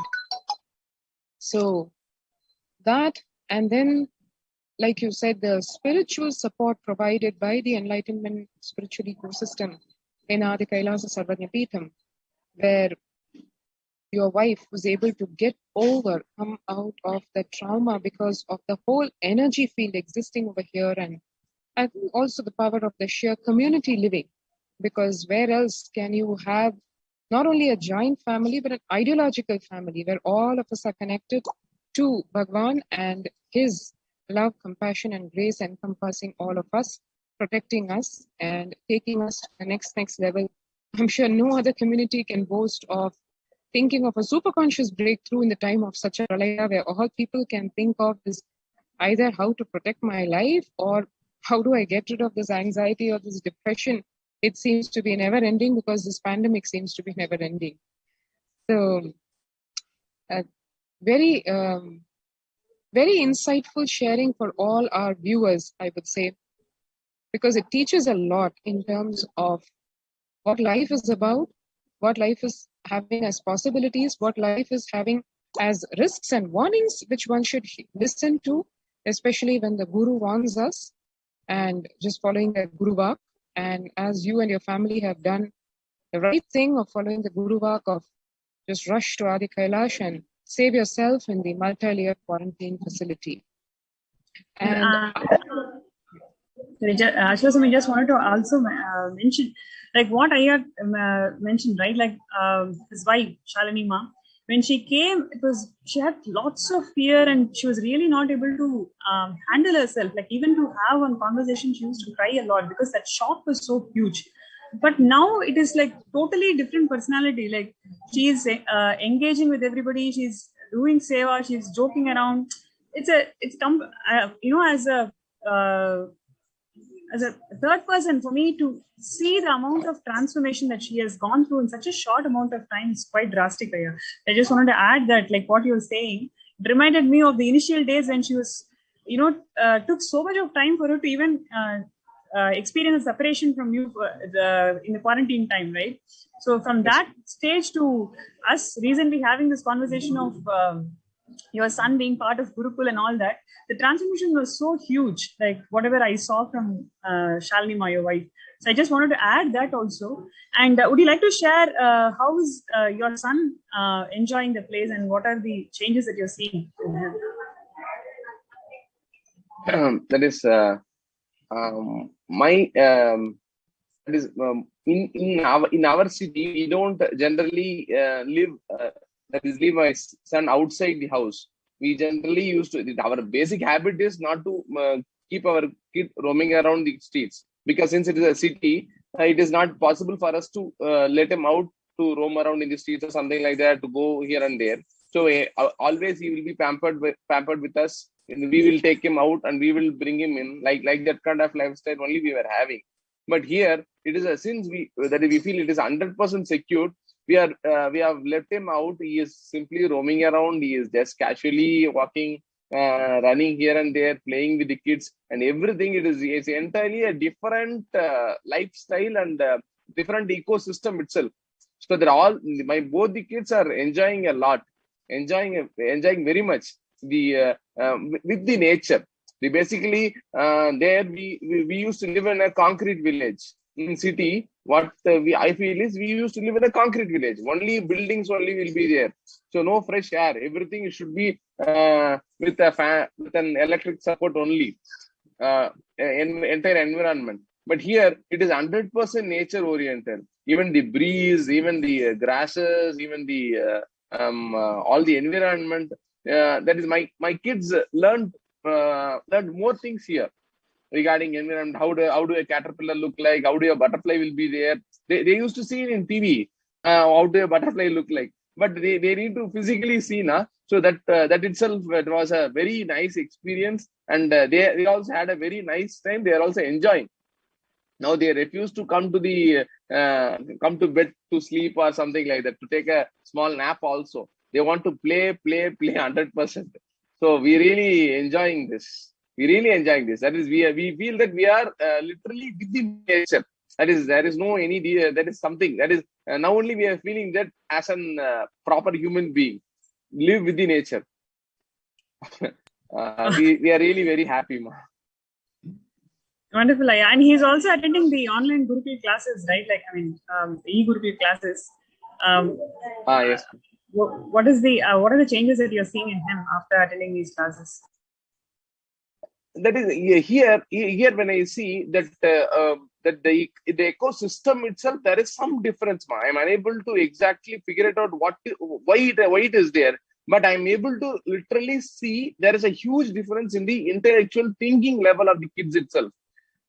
Generally, in our city, in our home, you used to get some kind of irritation or something like that. You used to get anger frequently when we ask him to do this and do that. It is common there in our place. But when he came here, he is a different being itself. He is not affected by any anger. So he is able to handle himself. So he is very much calm, patient. He is very much polite to us. He used to do whatever things which we say. So he's very obedient also. So he's also very playful. So entire environment is very, very much, the ecosystem is doing something. So which I can't express the words. Even their intellectual thinking is also, my younger one is around 2 years old. In our house, he was not unable to move with more people.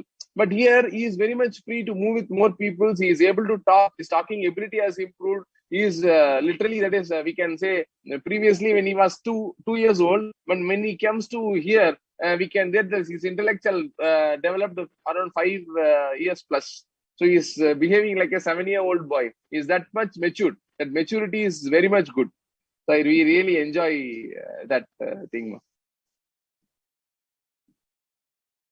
So my elder one is also doing the e-Gurukul class with his own interest. That is, we don't push him to go to class or something like that. So he himself is very much interested in doing yoga and doing puja and attending all these kind of classes. And he is also enjoying a very nice lifestyle here. We really like this lifestyle.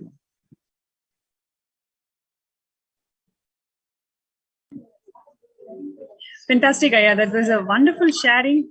And thank you so much for coming to the show today to open your heart and share what are the different aspects. You brought up very different aspects to the show today, whether it is in terms of how the governments are failing and what is the situation outside as a reality, and how the ecosystem can bring holistic experience, whether it is in terms of spiritually supporting somebody who is in depression, or ensuring blissful relationships and the kids evolving themselves to spiritual sovereignty that Swamiji is talking about in Satsang. So thank you so much for bringing out a lot of beautiful elements to the show today. We really enjoyed your presence and your sharing. Thank you so much, Aya. And with no further delay, we'll go to the next segment. Thank you so much, viewers, for joining the show today. And stay tuned. We're going to have the next segment starting shortly.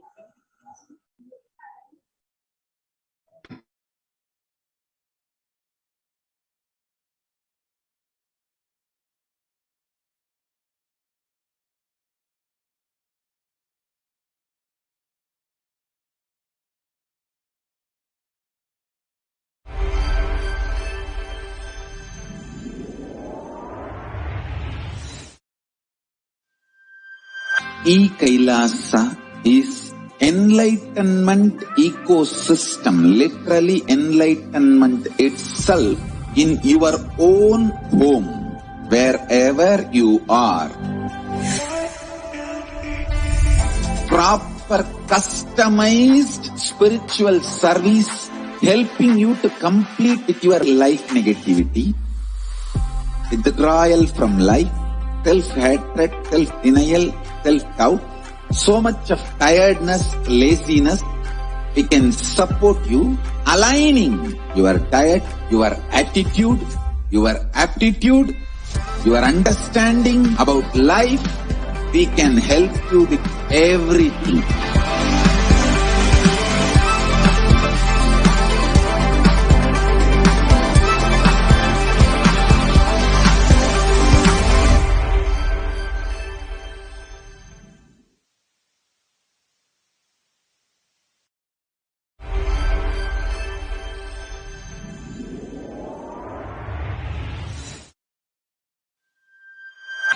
Kailasa is enlightenment ecosystem, literally enlightenment itself in your own home, wherever you are.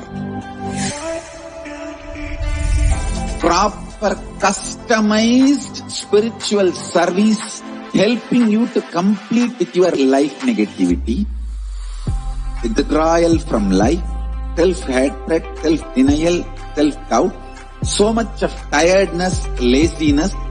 We can support you, aligning your diet, your attitude, your aptitude, your understanding about life. We can help you with everything.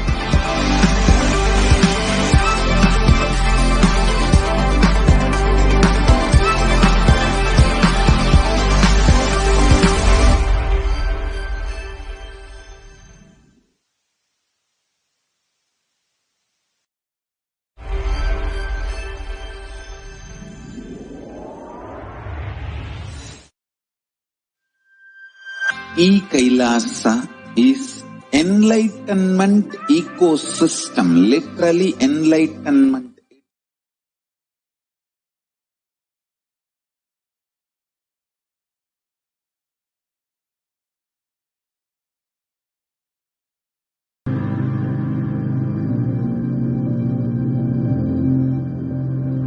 We have something great to contribute to the world.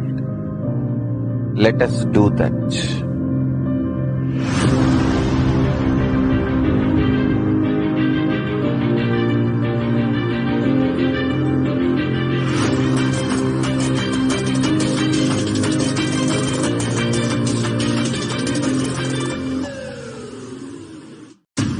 I want the whole world to know Hindus have something great to contribute to the world.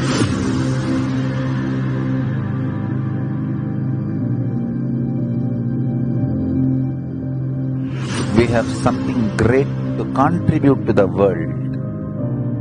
Let us do that.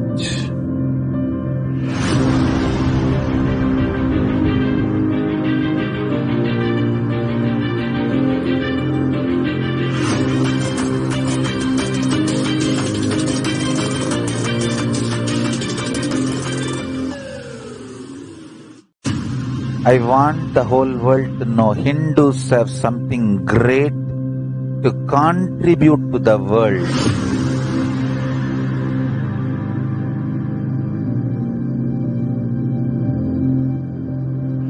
We have something great to contribute to the world. Let us do that.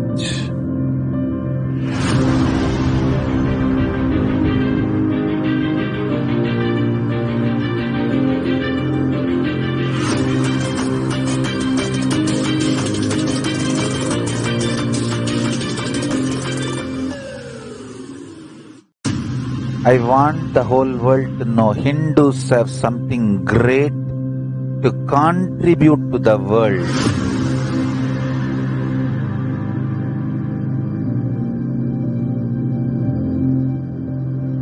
We have something great to contribute to the world.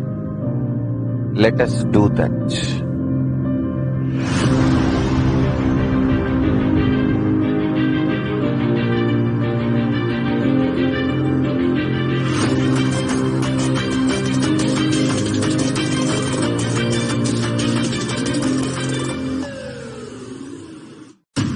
I want the whole world to know Hindus have something great to contribute to the world.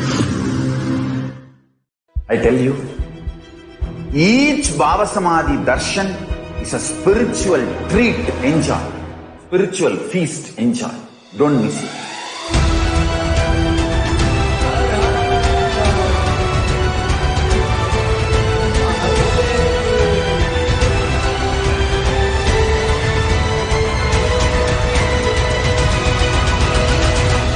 Never miss a Bhava Samadhi Darshan.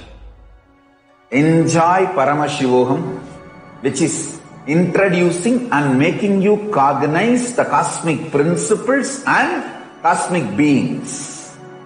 The state of Paramashiva, space of Paramashiva, powers of Paramashiva, being of Paramashiva. I tell you, each Bhava Samadhi Darshan is a spiritual treat. Enjoy. Spiritual feast. Enjoy.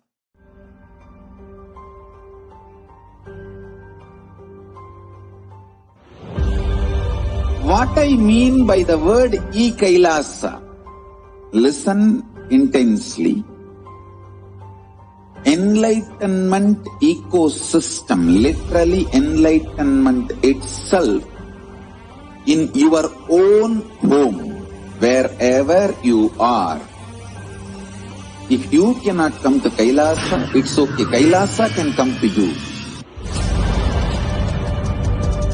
Kailasa coming to you is e-Kailasa.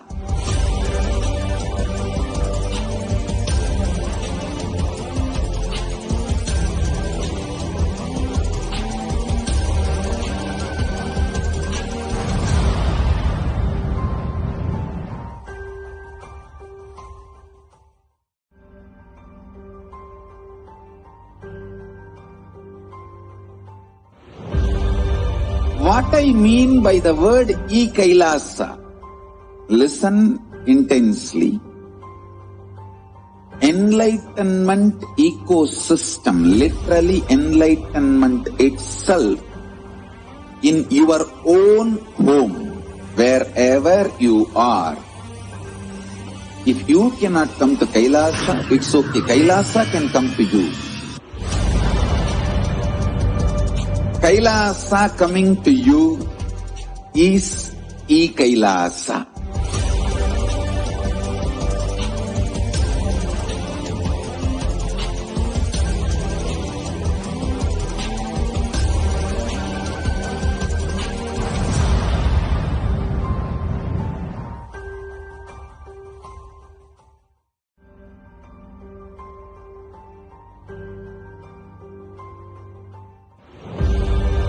What I mean by the word e-Kailasa, listen intensely. Enlightenment ecosystem, literally enlightenment itself, in your own home, wherever you are. If you cannot come to Kailasa, it's okay. Kailasa can come to you. Kailasa coming to you is e-Kailasa.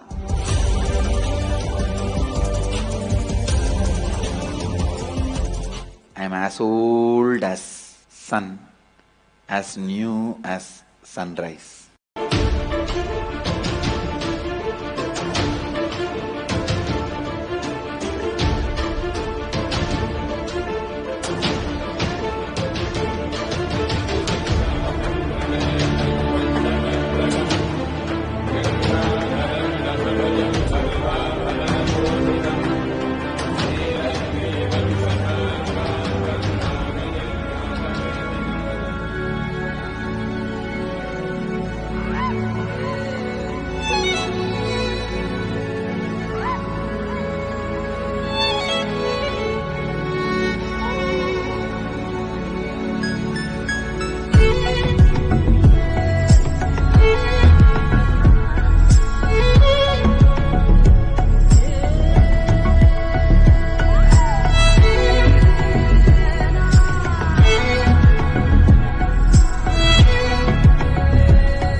The various incarnations happened, gave a breakthrough to consciousness and gave opening to the next level. My responsibility is to introduce new consciousness which manifests powers of Sadashiva. As Mahamandaleshwar of Mahanirvani Akada, the oldest apex body of Hinduism, I welcome every one of you.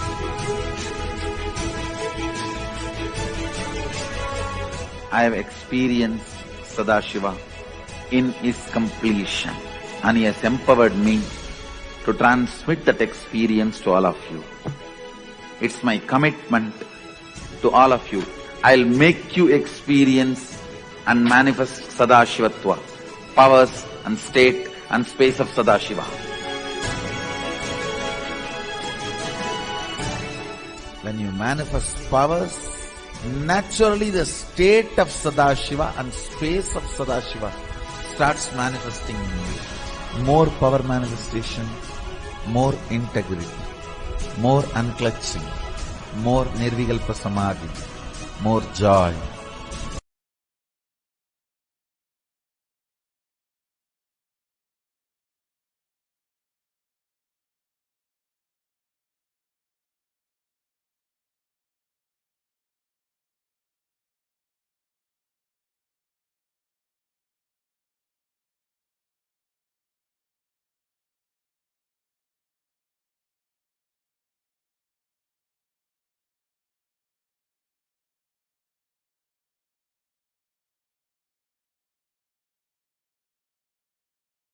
Nithyanandam, welcome back to all of the viewers who are joining us. I know each and every one of us are eagerly awaiting the Nithyananda Satsang, where we'll be in the divine, enlightening audience of the Supreme Pontiff of Hinduism. And each and every one of us will have the blessings and grace to be able to imbibe the powerful cognitions as the Supreme Pontiff of Hinduism further reveals the divine truths about cosmic and conscious sovereignty. The Supreme Pontiff of Hinduism for the last few days has been revealing more and more in depth about the conscious sovereignty, the physics of conscious sovereignty, the biology of conscious sovereignty, and the chemistry of conscious sovereignty. What is it? How do we have it in our lives? Such a extremely profound subject from Sanatana Hindu Dharma that the Supreme Pontiff of Hinduism is reviving for us and delivering to each and every one of us. I know many of you are joining on Facebook, on Twitter, YouTube, and all the different social media platforms, and are joining us today and eagerly awaiting the Nithyananda Satsang, the live Nithyananda Satsang that will be happening shortly. And each and every one of you, I would like to request all the viewers who are joining with us and awaiting the divine, awaiting to be in the divine audience of the Supreme Pontiff of Hinduism, please take a few minutes right now, and you can ensure that you are, first of all, liking and subscribing, following to all the main official channels of the Supreme Pontiff of Hinduism and Kailasa. And you can also make sure now that you are ensuring that you are sharing all of the different programs and the different links that are put and shared on the Kailasa's official Facebook page. Now, if you are already following, you can go ahead and see the links of the page, and you can see the links of all of the different Facebook, Instagram, Twitter, and YouTube on the in the scroll below. And please go ahead and like and subscribe for all of the official channels. And this gives you all of the events, the 24/7 celebrations that happen from Nithyanandeshwara Paramashiva Devalaya and Kailasas across the world. It's such a beautiful space that you can join in and celebrate, join in on the eternal celebration that is ongoing in Kailasa.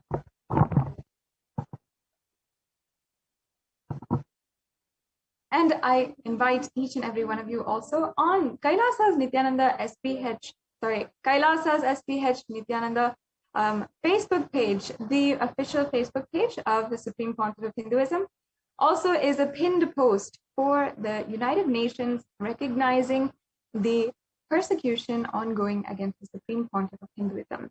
And after the immense hard work of the Supreme Pontiff of Hinduism, as the leader of the global Hindu diaspora and the recognized and acclaimed leader of 2 billion Hindus all over the world, has, out of his hard work, sincerity, had brought the Hindu Holocaust and the stories of so many millions of Hindus who lost their lives in this 1,000-year cultural genocide that has been ongoing, has finally brought that to an international audience and given each and every one of us Hindus a platform to voice our stories, a platform to understand and to finally seek justice for what is going on, for what is happening in the world, and against Hindus, and especially against Kailasians, and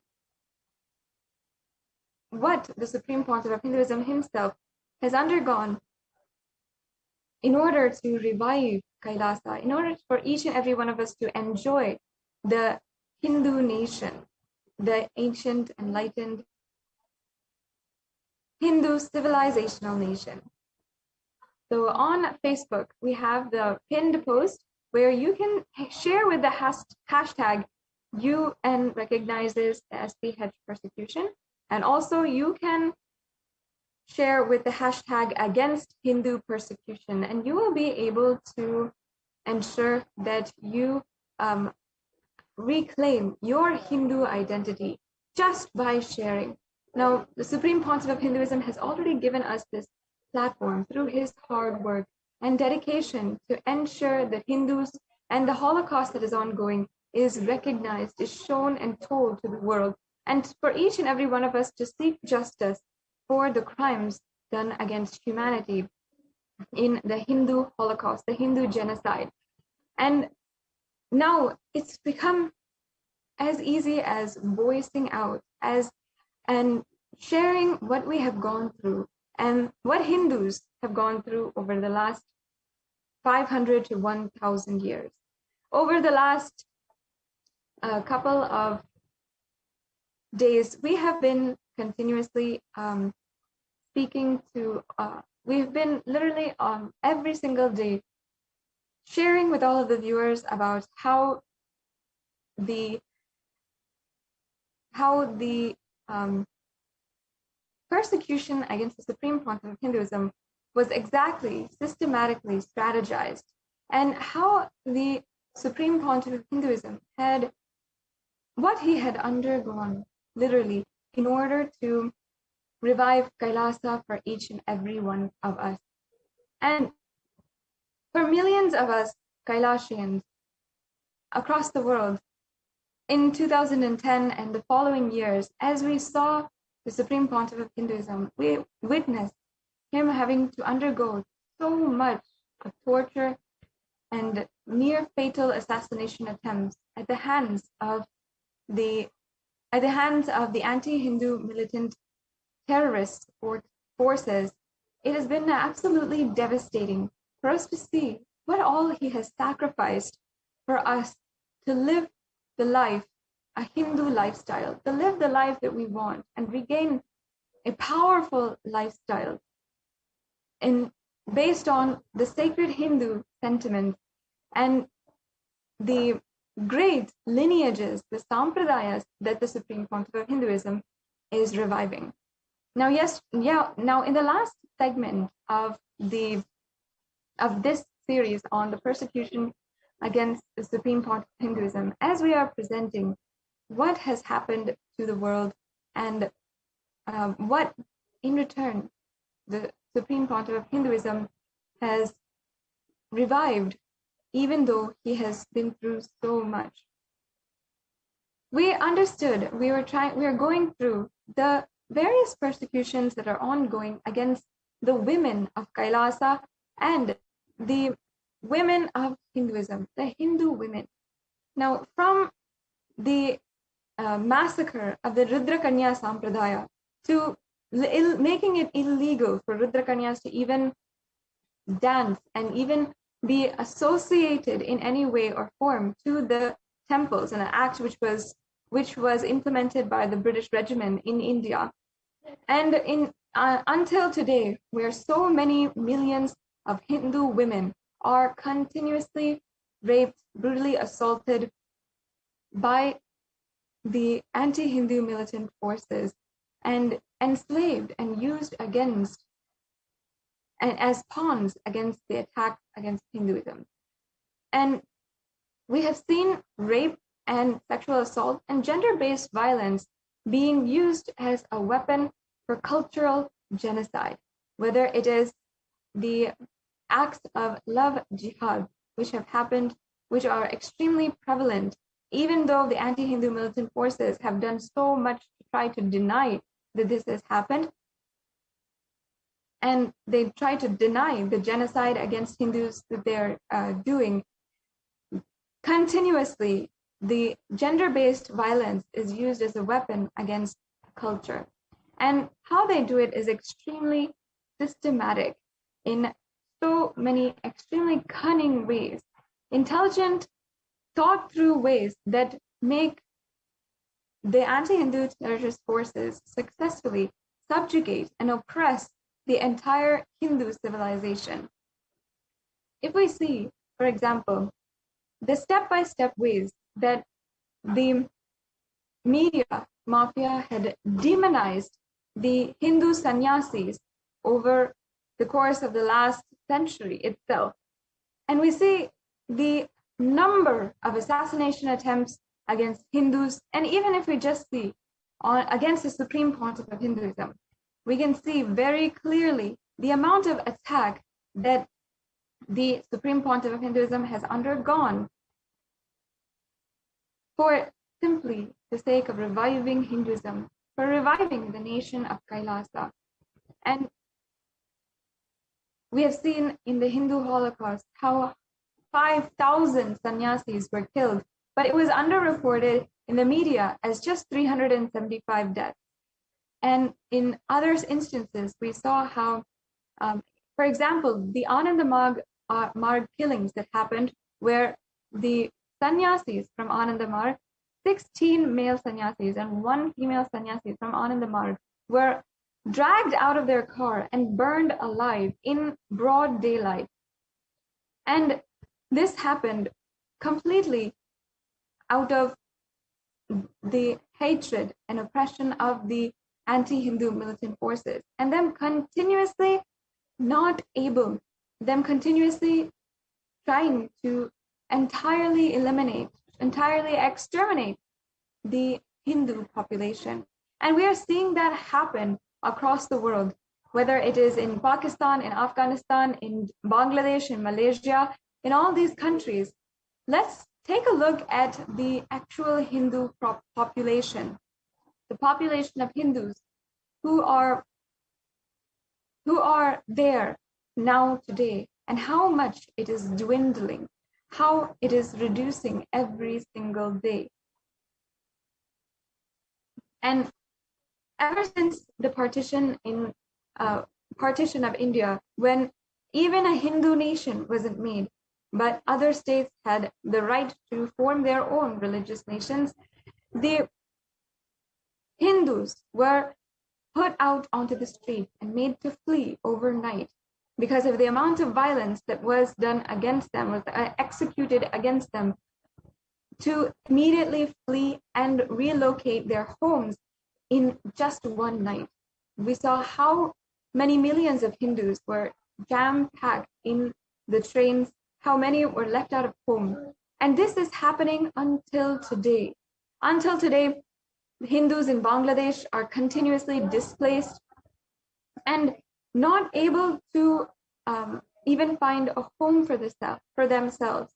And even after coming to India, even if they find and seek refuge in India, there is still no refuge that they find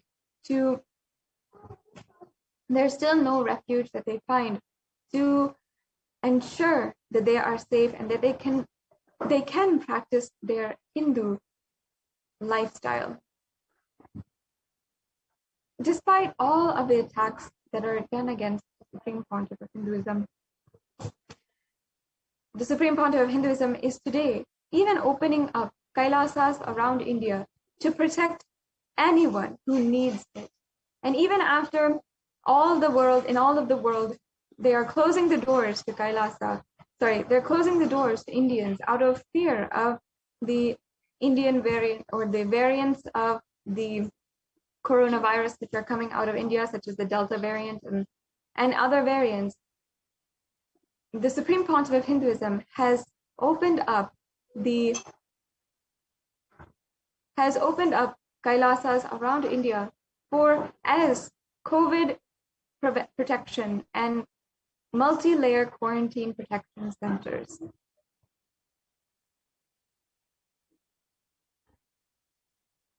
Now, the United Nations has recognized the different strategies used by different terrorist groups, how they use the media, use absolutely unethical journalism in order to perpetuate their own crimes and oppression against a certain culture. The United Nations has recognized how different forms of and different tactics are used against cultures in order to make sure, in order to see that in order to entirely oppress and silence a certain population. Now, the United Nations today is being seen and recognized for its international intervention in so many different genocides. But this started in 1945 when the whole world was shocked to see the amount of atrocities that happened under the Nazi regime in Germany. And we had seen how literally so many deaths had happened and such brutal killings had happened against an entire population. And this was the systematic killing of 6 million Jews. The whole world was shocked to find out for the first time what had happened and how this was going on for more than 5 years without them knowing, without any single act or without any single person knowing about what had happened. The allies at this time, who were allies of the Jewish people, including the United Kingdom, the United States, everyone had come together and actually formed the United Nations in order to ensure that these kinds of crimes against humanity do not happen again. This is the proud beginning of the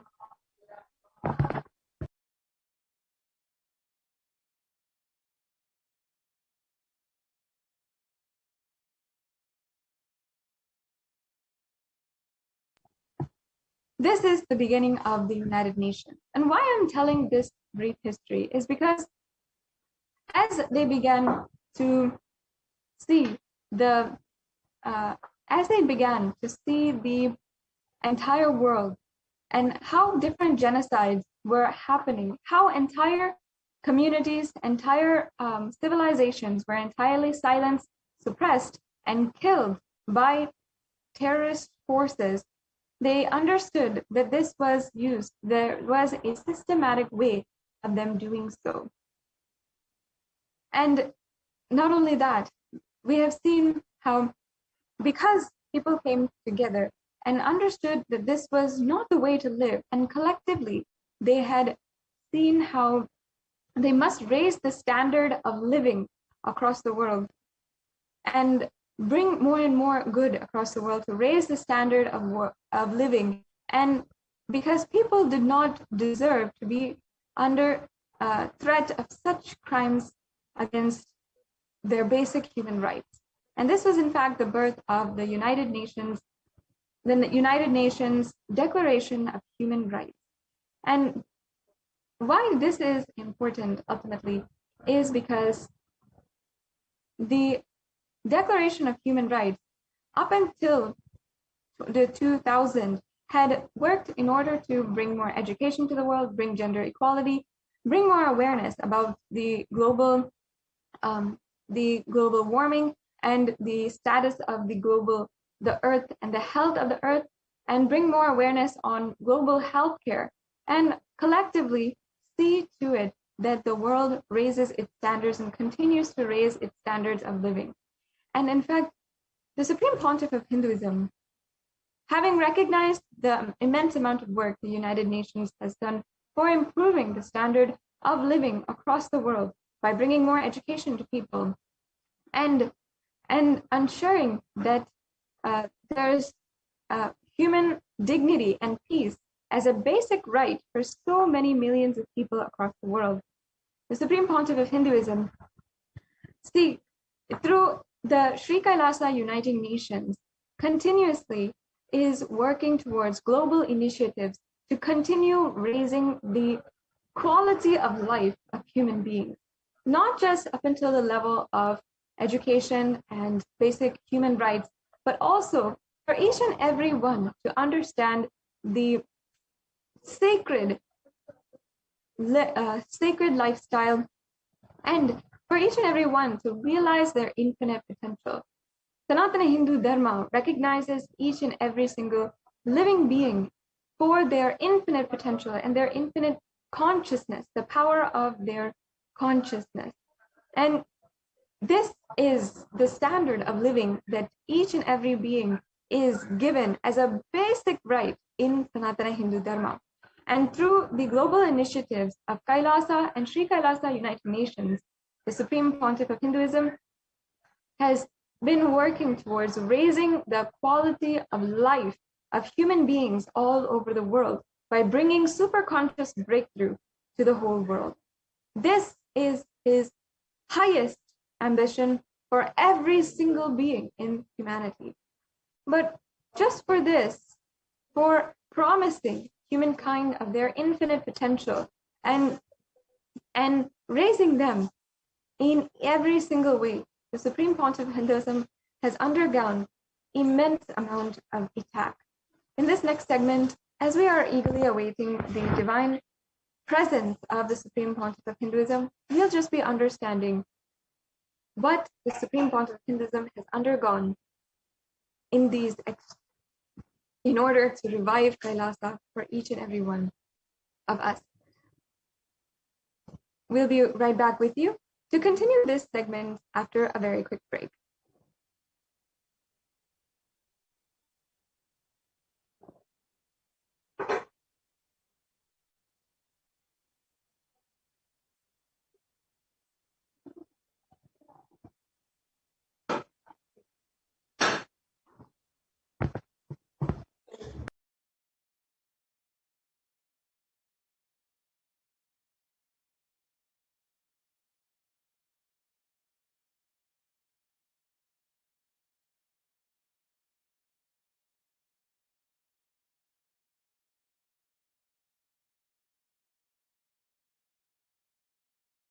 I tell you, each Bhava Samadhi Darshan is a spiritual treat, enjoy.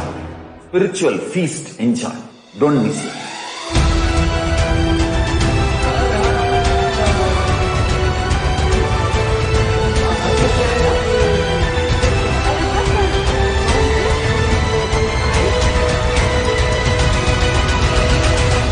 Never miss a Bhava Samadhi Darshan. Enjoy Paramashivoham, which is introducing and making you cognize the cosmic principles and cosmic beings.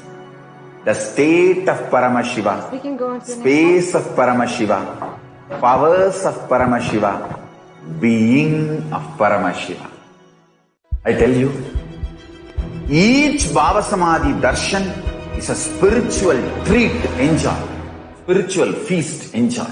Don't miss it.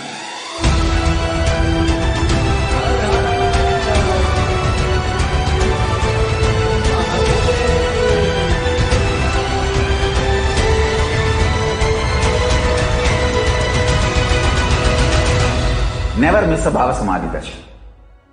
Enjoy Paramashivoham, which is introducing and making you cognize the cosmic principles and cosmic beings.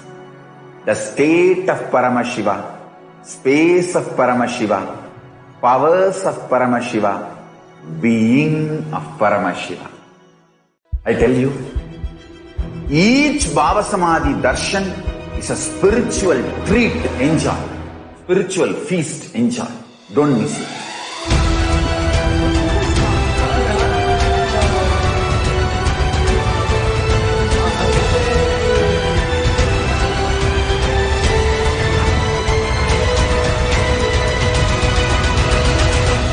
Never miss a Bhava Samadhi Darshan.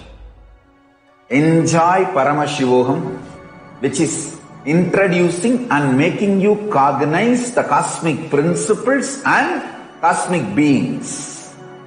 The state of Paramashiva, space of Paramashiva, powers of Paramashiva, being of Paramashiva. I tell you, each Bhava Samadhi Darshan is a spiritual.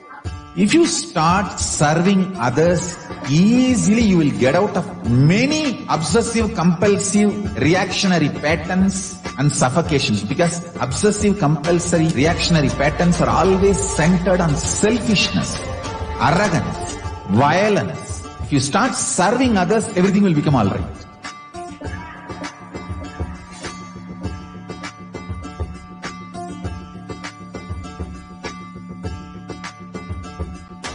All over the world, I want the Rathotsava to happen. From Guru Purnima to Navaratri. I want all Annalayas to be open to people. Give free food with the free library. Food for stomach and food for consciousness. Both. One book, my Bhagavad Gita, will be gift. Yes. Go from house to house, door to door.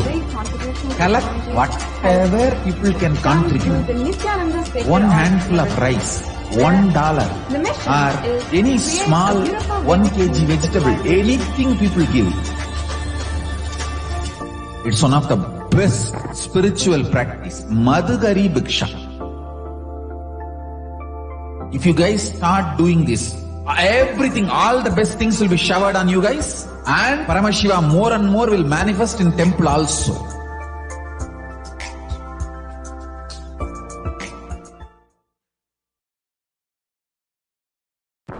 Yes. Let us begin by understanding the mission, vision, and the work of the Supreme Pontiff of Hinduism through the Nithyananda Sacred Arts University, where we have literally seen how the Supreme Pontiff of Hinduism single-handedly revived the beautiful ancient Hindu civilizational nation. Nithyananda Sacred Arts is established to preserve, revive, and spread the Vedic temple arts, architecture, and artifacts for people to live and experience the rich, conscious-based Vedic heritage.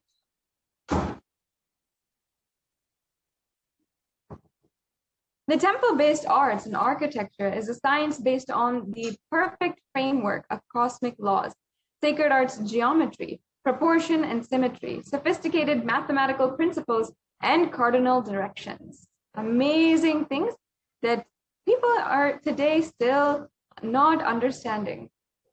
This science is grounded on sacred truth that a temple is a miniature of the cosmos, comprising the 5 elements: earth, water, fire, air, and ether, and its presiding deity, the worshipful God form. Every aspect of temple and temple rituals and temple arts, from the size, the shape, the material, structure, density, and the size of the halls, the pillars, the portiques, the facing directions, to the process of installing a deity and the arts form used, all these are revealed in the Veda Agamas. The source scriptures such as the Stapatya Veda or the Vastu Shastra or the Shilpa Shastra all these are source scriptures for each and every one of these great sciences.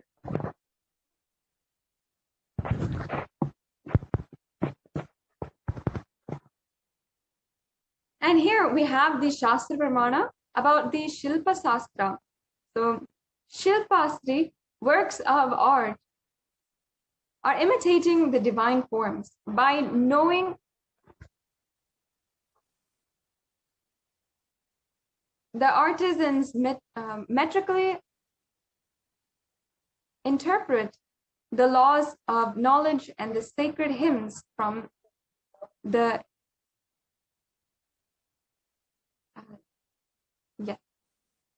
we go on now. So this is the Shastra Pramana for the Shilpa Shastra, for the sacred arts of Hinduism. Sorry, there appears to be a technical glitch in the slides. Can we just have, if the NTV volunteer can just stop sharing and then re-project the slides?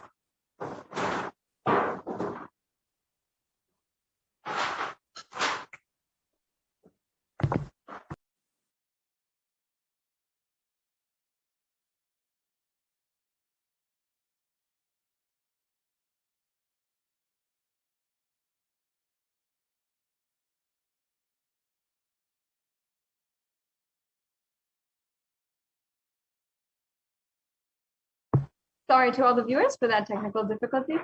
Now, as we are awaiting, we are just minutes away, and we are eagerly awaiting the darshan of Paramashiva, the live Nithyananda Satsang, as the Supreme Pontiff of Hinduism will be gracing us with his divine presence, and each and every one of us will be able to imbibe the powerful cognitions as the Supreme Pontiff of Hinduism is continuing to reveal the divine truths on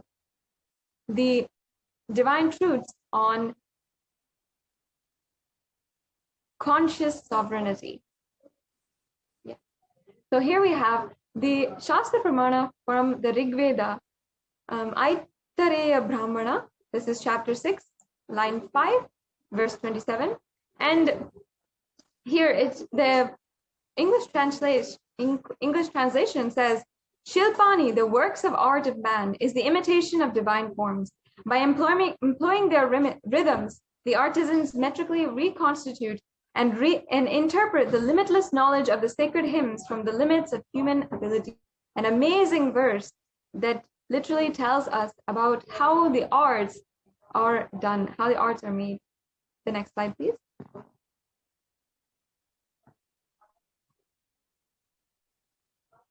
Modern architecture has much to learn from ancient temple sciences. Several researches and studies have proven the indigenous perfection of the Vedic architecture. It has been scientifically proven that the characteristics, configuration, geometric configuration of the Hindu temple built the extraordinary perfection has significantly increased in the strength against earthquake movements, resulting in creation of everlasting structurally sound structures which are proven earthquake resistance. And the source is from the architectural heritage and seismic design with reference to Indian temple architecture. From the World Conference on Earthquakes Engineering. Yes, the next slide, please. Temples are living spaces where pure superconscious energy resides in infinite continuum, having its own independent intelligence beyond time and space. And the Nithyananda Sacred Arts University, as it is spelt with a C as it is envisioned to be a city of its own, was founded by the Supreme Pontiff of Hinduism. Actually, it was started by the Supreme Pontiff of Hinduism well before he established began his mission, official mission to revive Kailasa when he was just barely 8 to 10 years old, as he himself was carving the deities, carving Sri Chakra, and learning from his gurus on how to carve deities and how he would imbibe the science from his gurus in order to ultimately revive it for each and every one of us today. The temple arts and lifestyle for superconscious breakthrough means to procure, collect, traditionally make, preserve the temple arts and the temple traditions and cultural heritage. Another vision statement is to spread the temple arts and architecture in its highest form as a celebrative lifestyle of peace and bliss, as per authentic scriptures. And another vision statement is operate as a university of learning the science and applied technology of sacred arts and temple architecture. As well, to provide training, livelihood to Stapatis, a generation of temple architects to preserve the rare temple sciences. And creating a beautifully highly evolved humanity, a civilization of new species, following the rich Hindu Vedic lifestyle. and the Vedic Hindu civilization, both in its lifestyle, tradition, arts, and its architecture. The Supreme Pontiff of Hinduism had envisioned the Pandyan Chettinad architecture for the construction of all the buildings and the Madurai architecture for all the temple construction.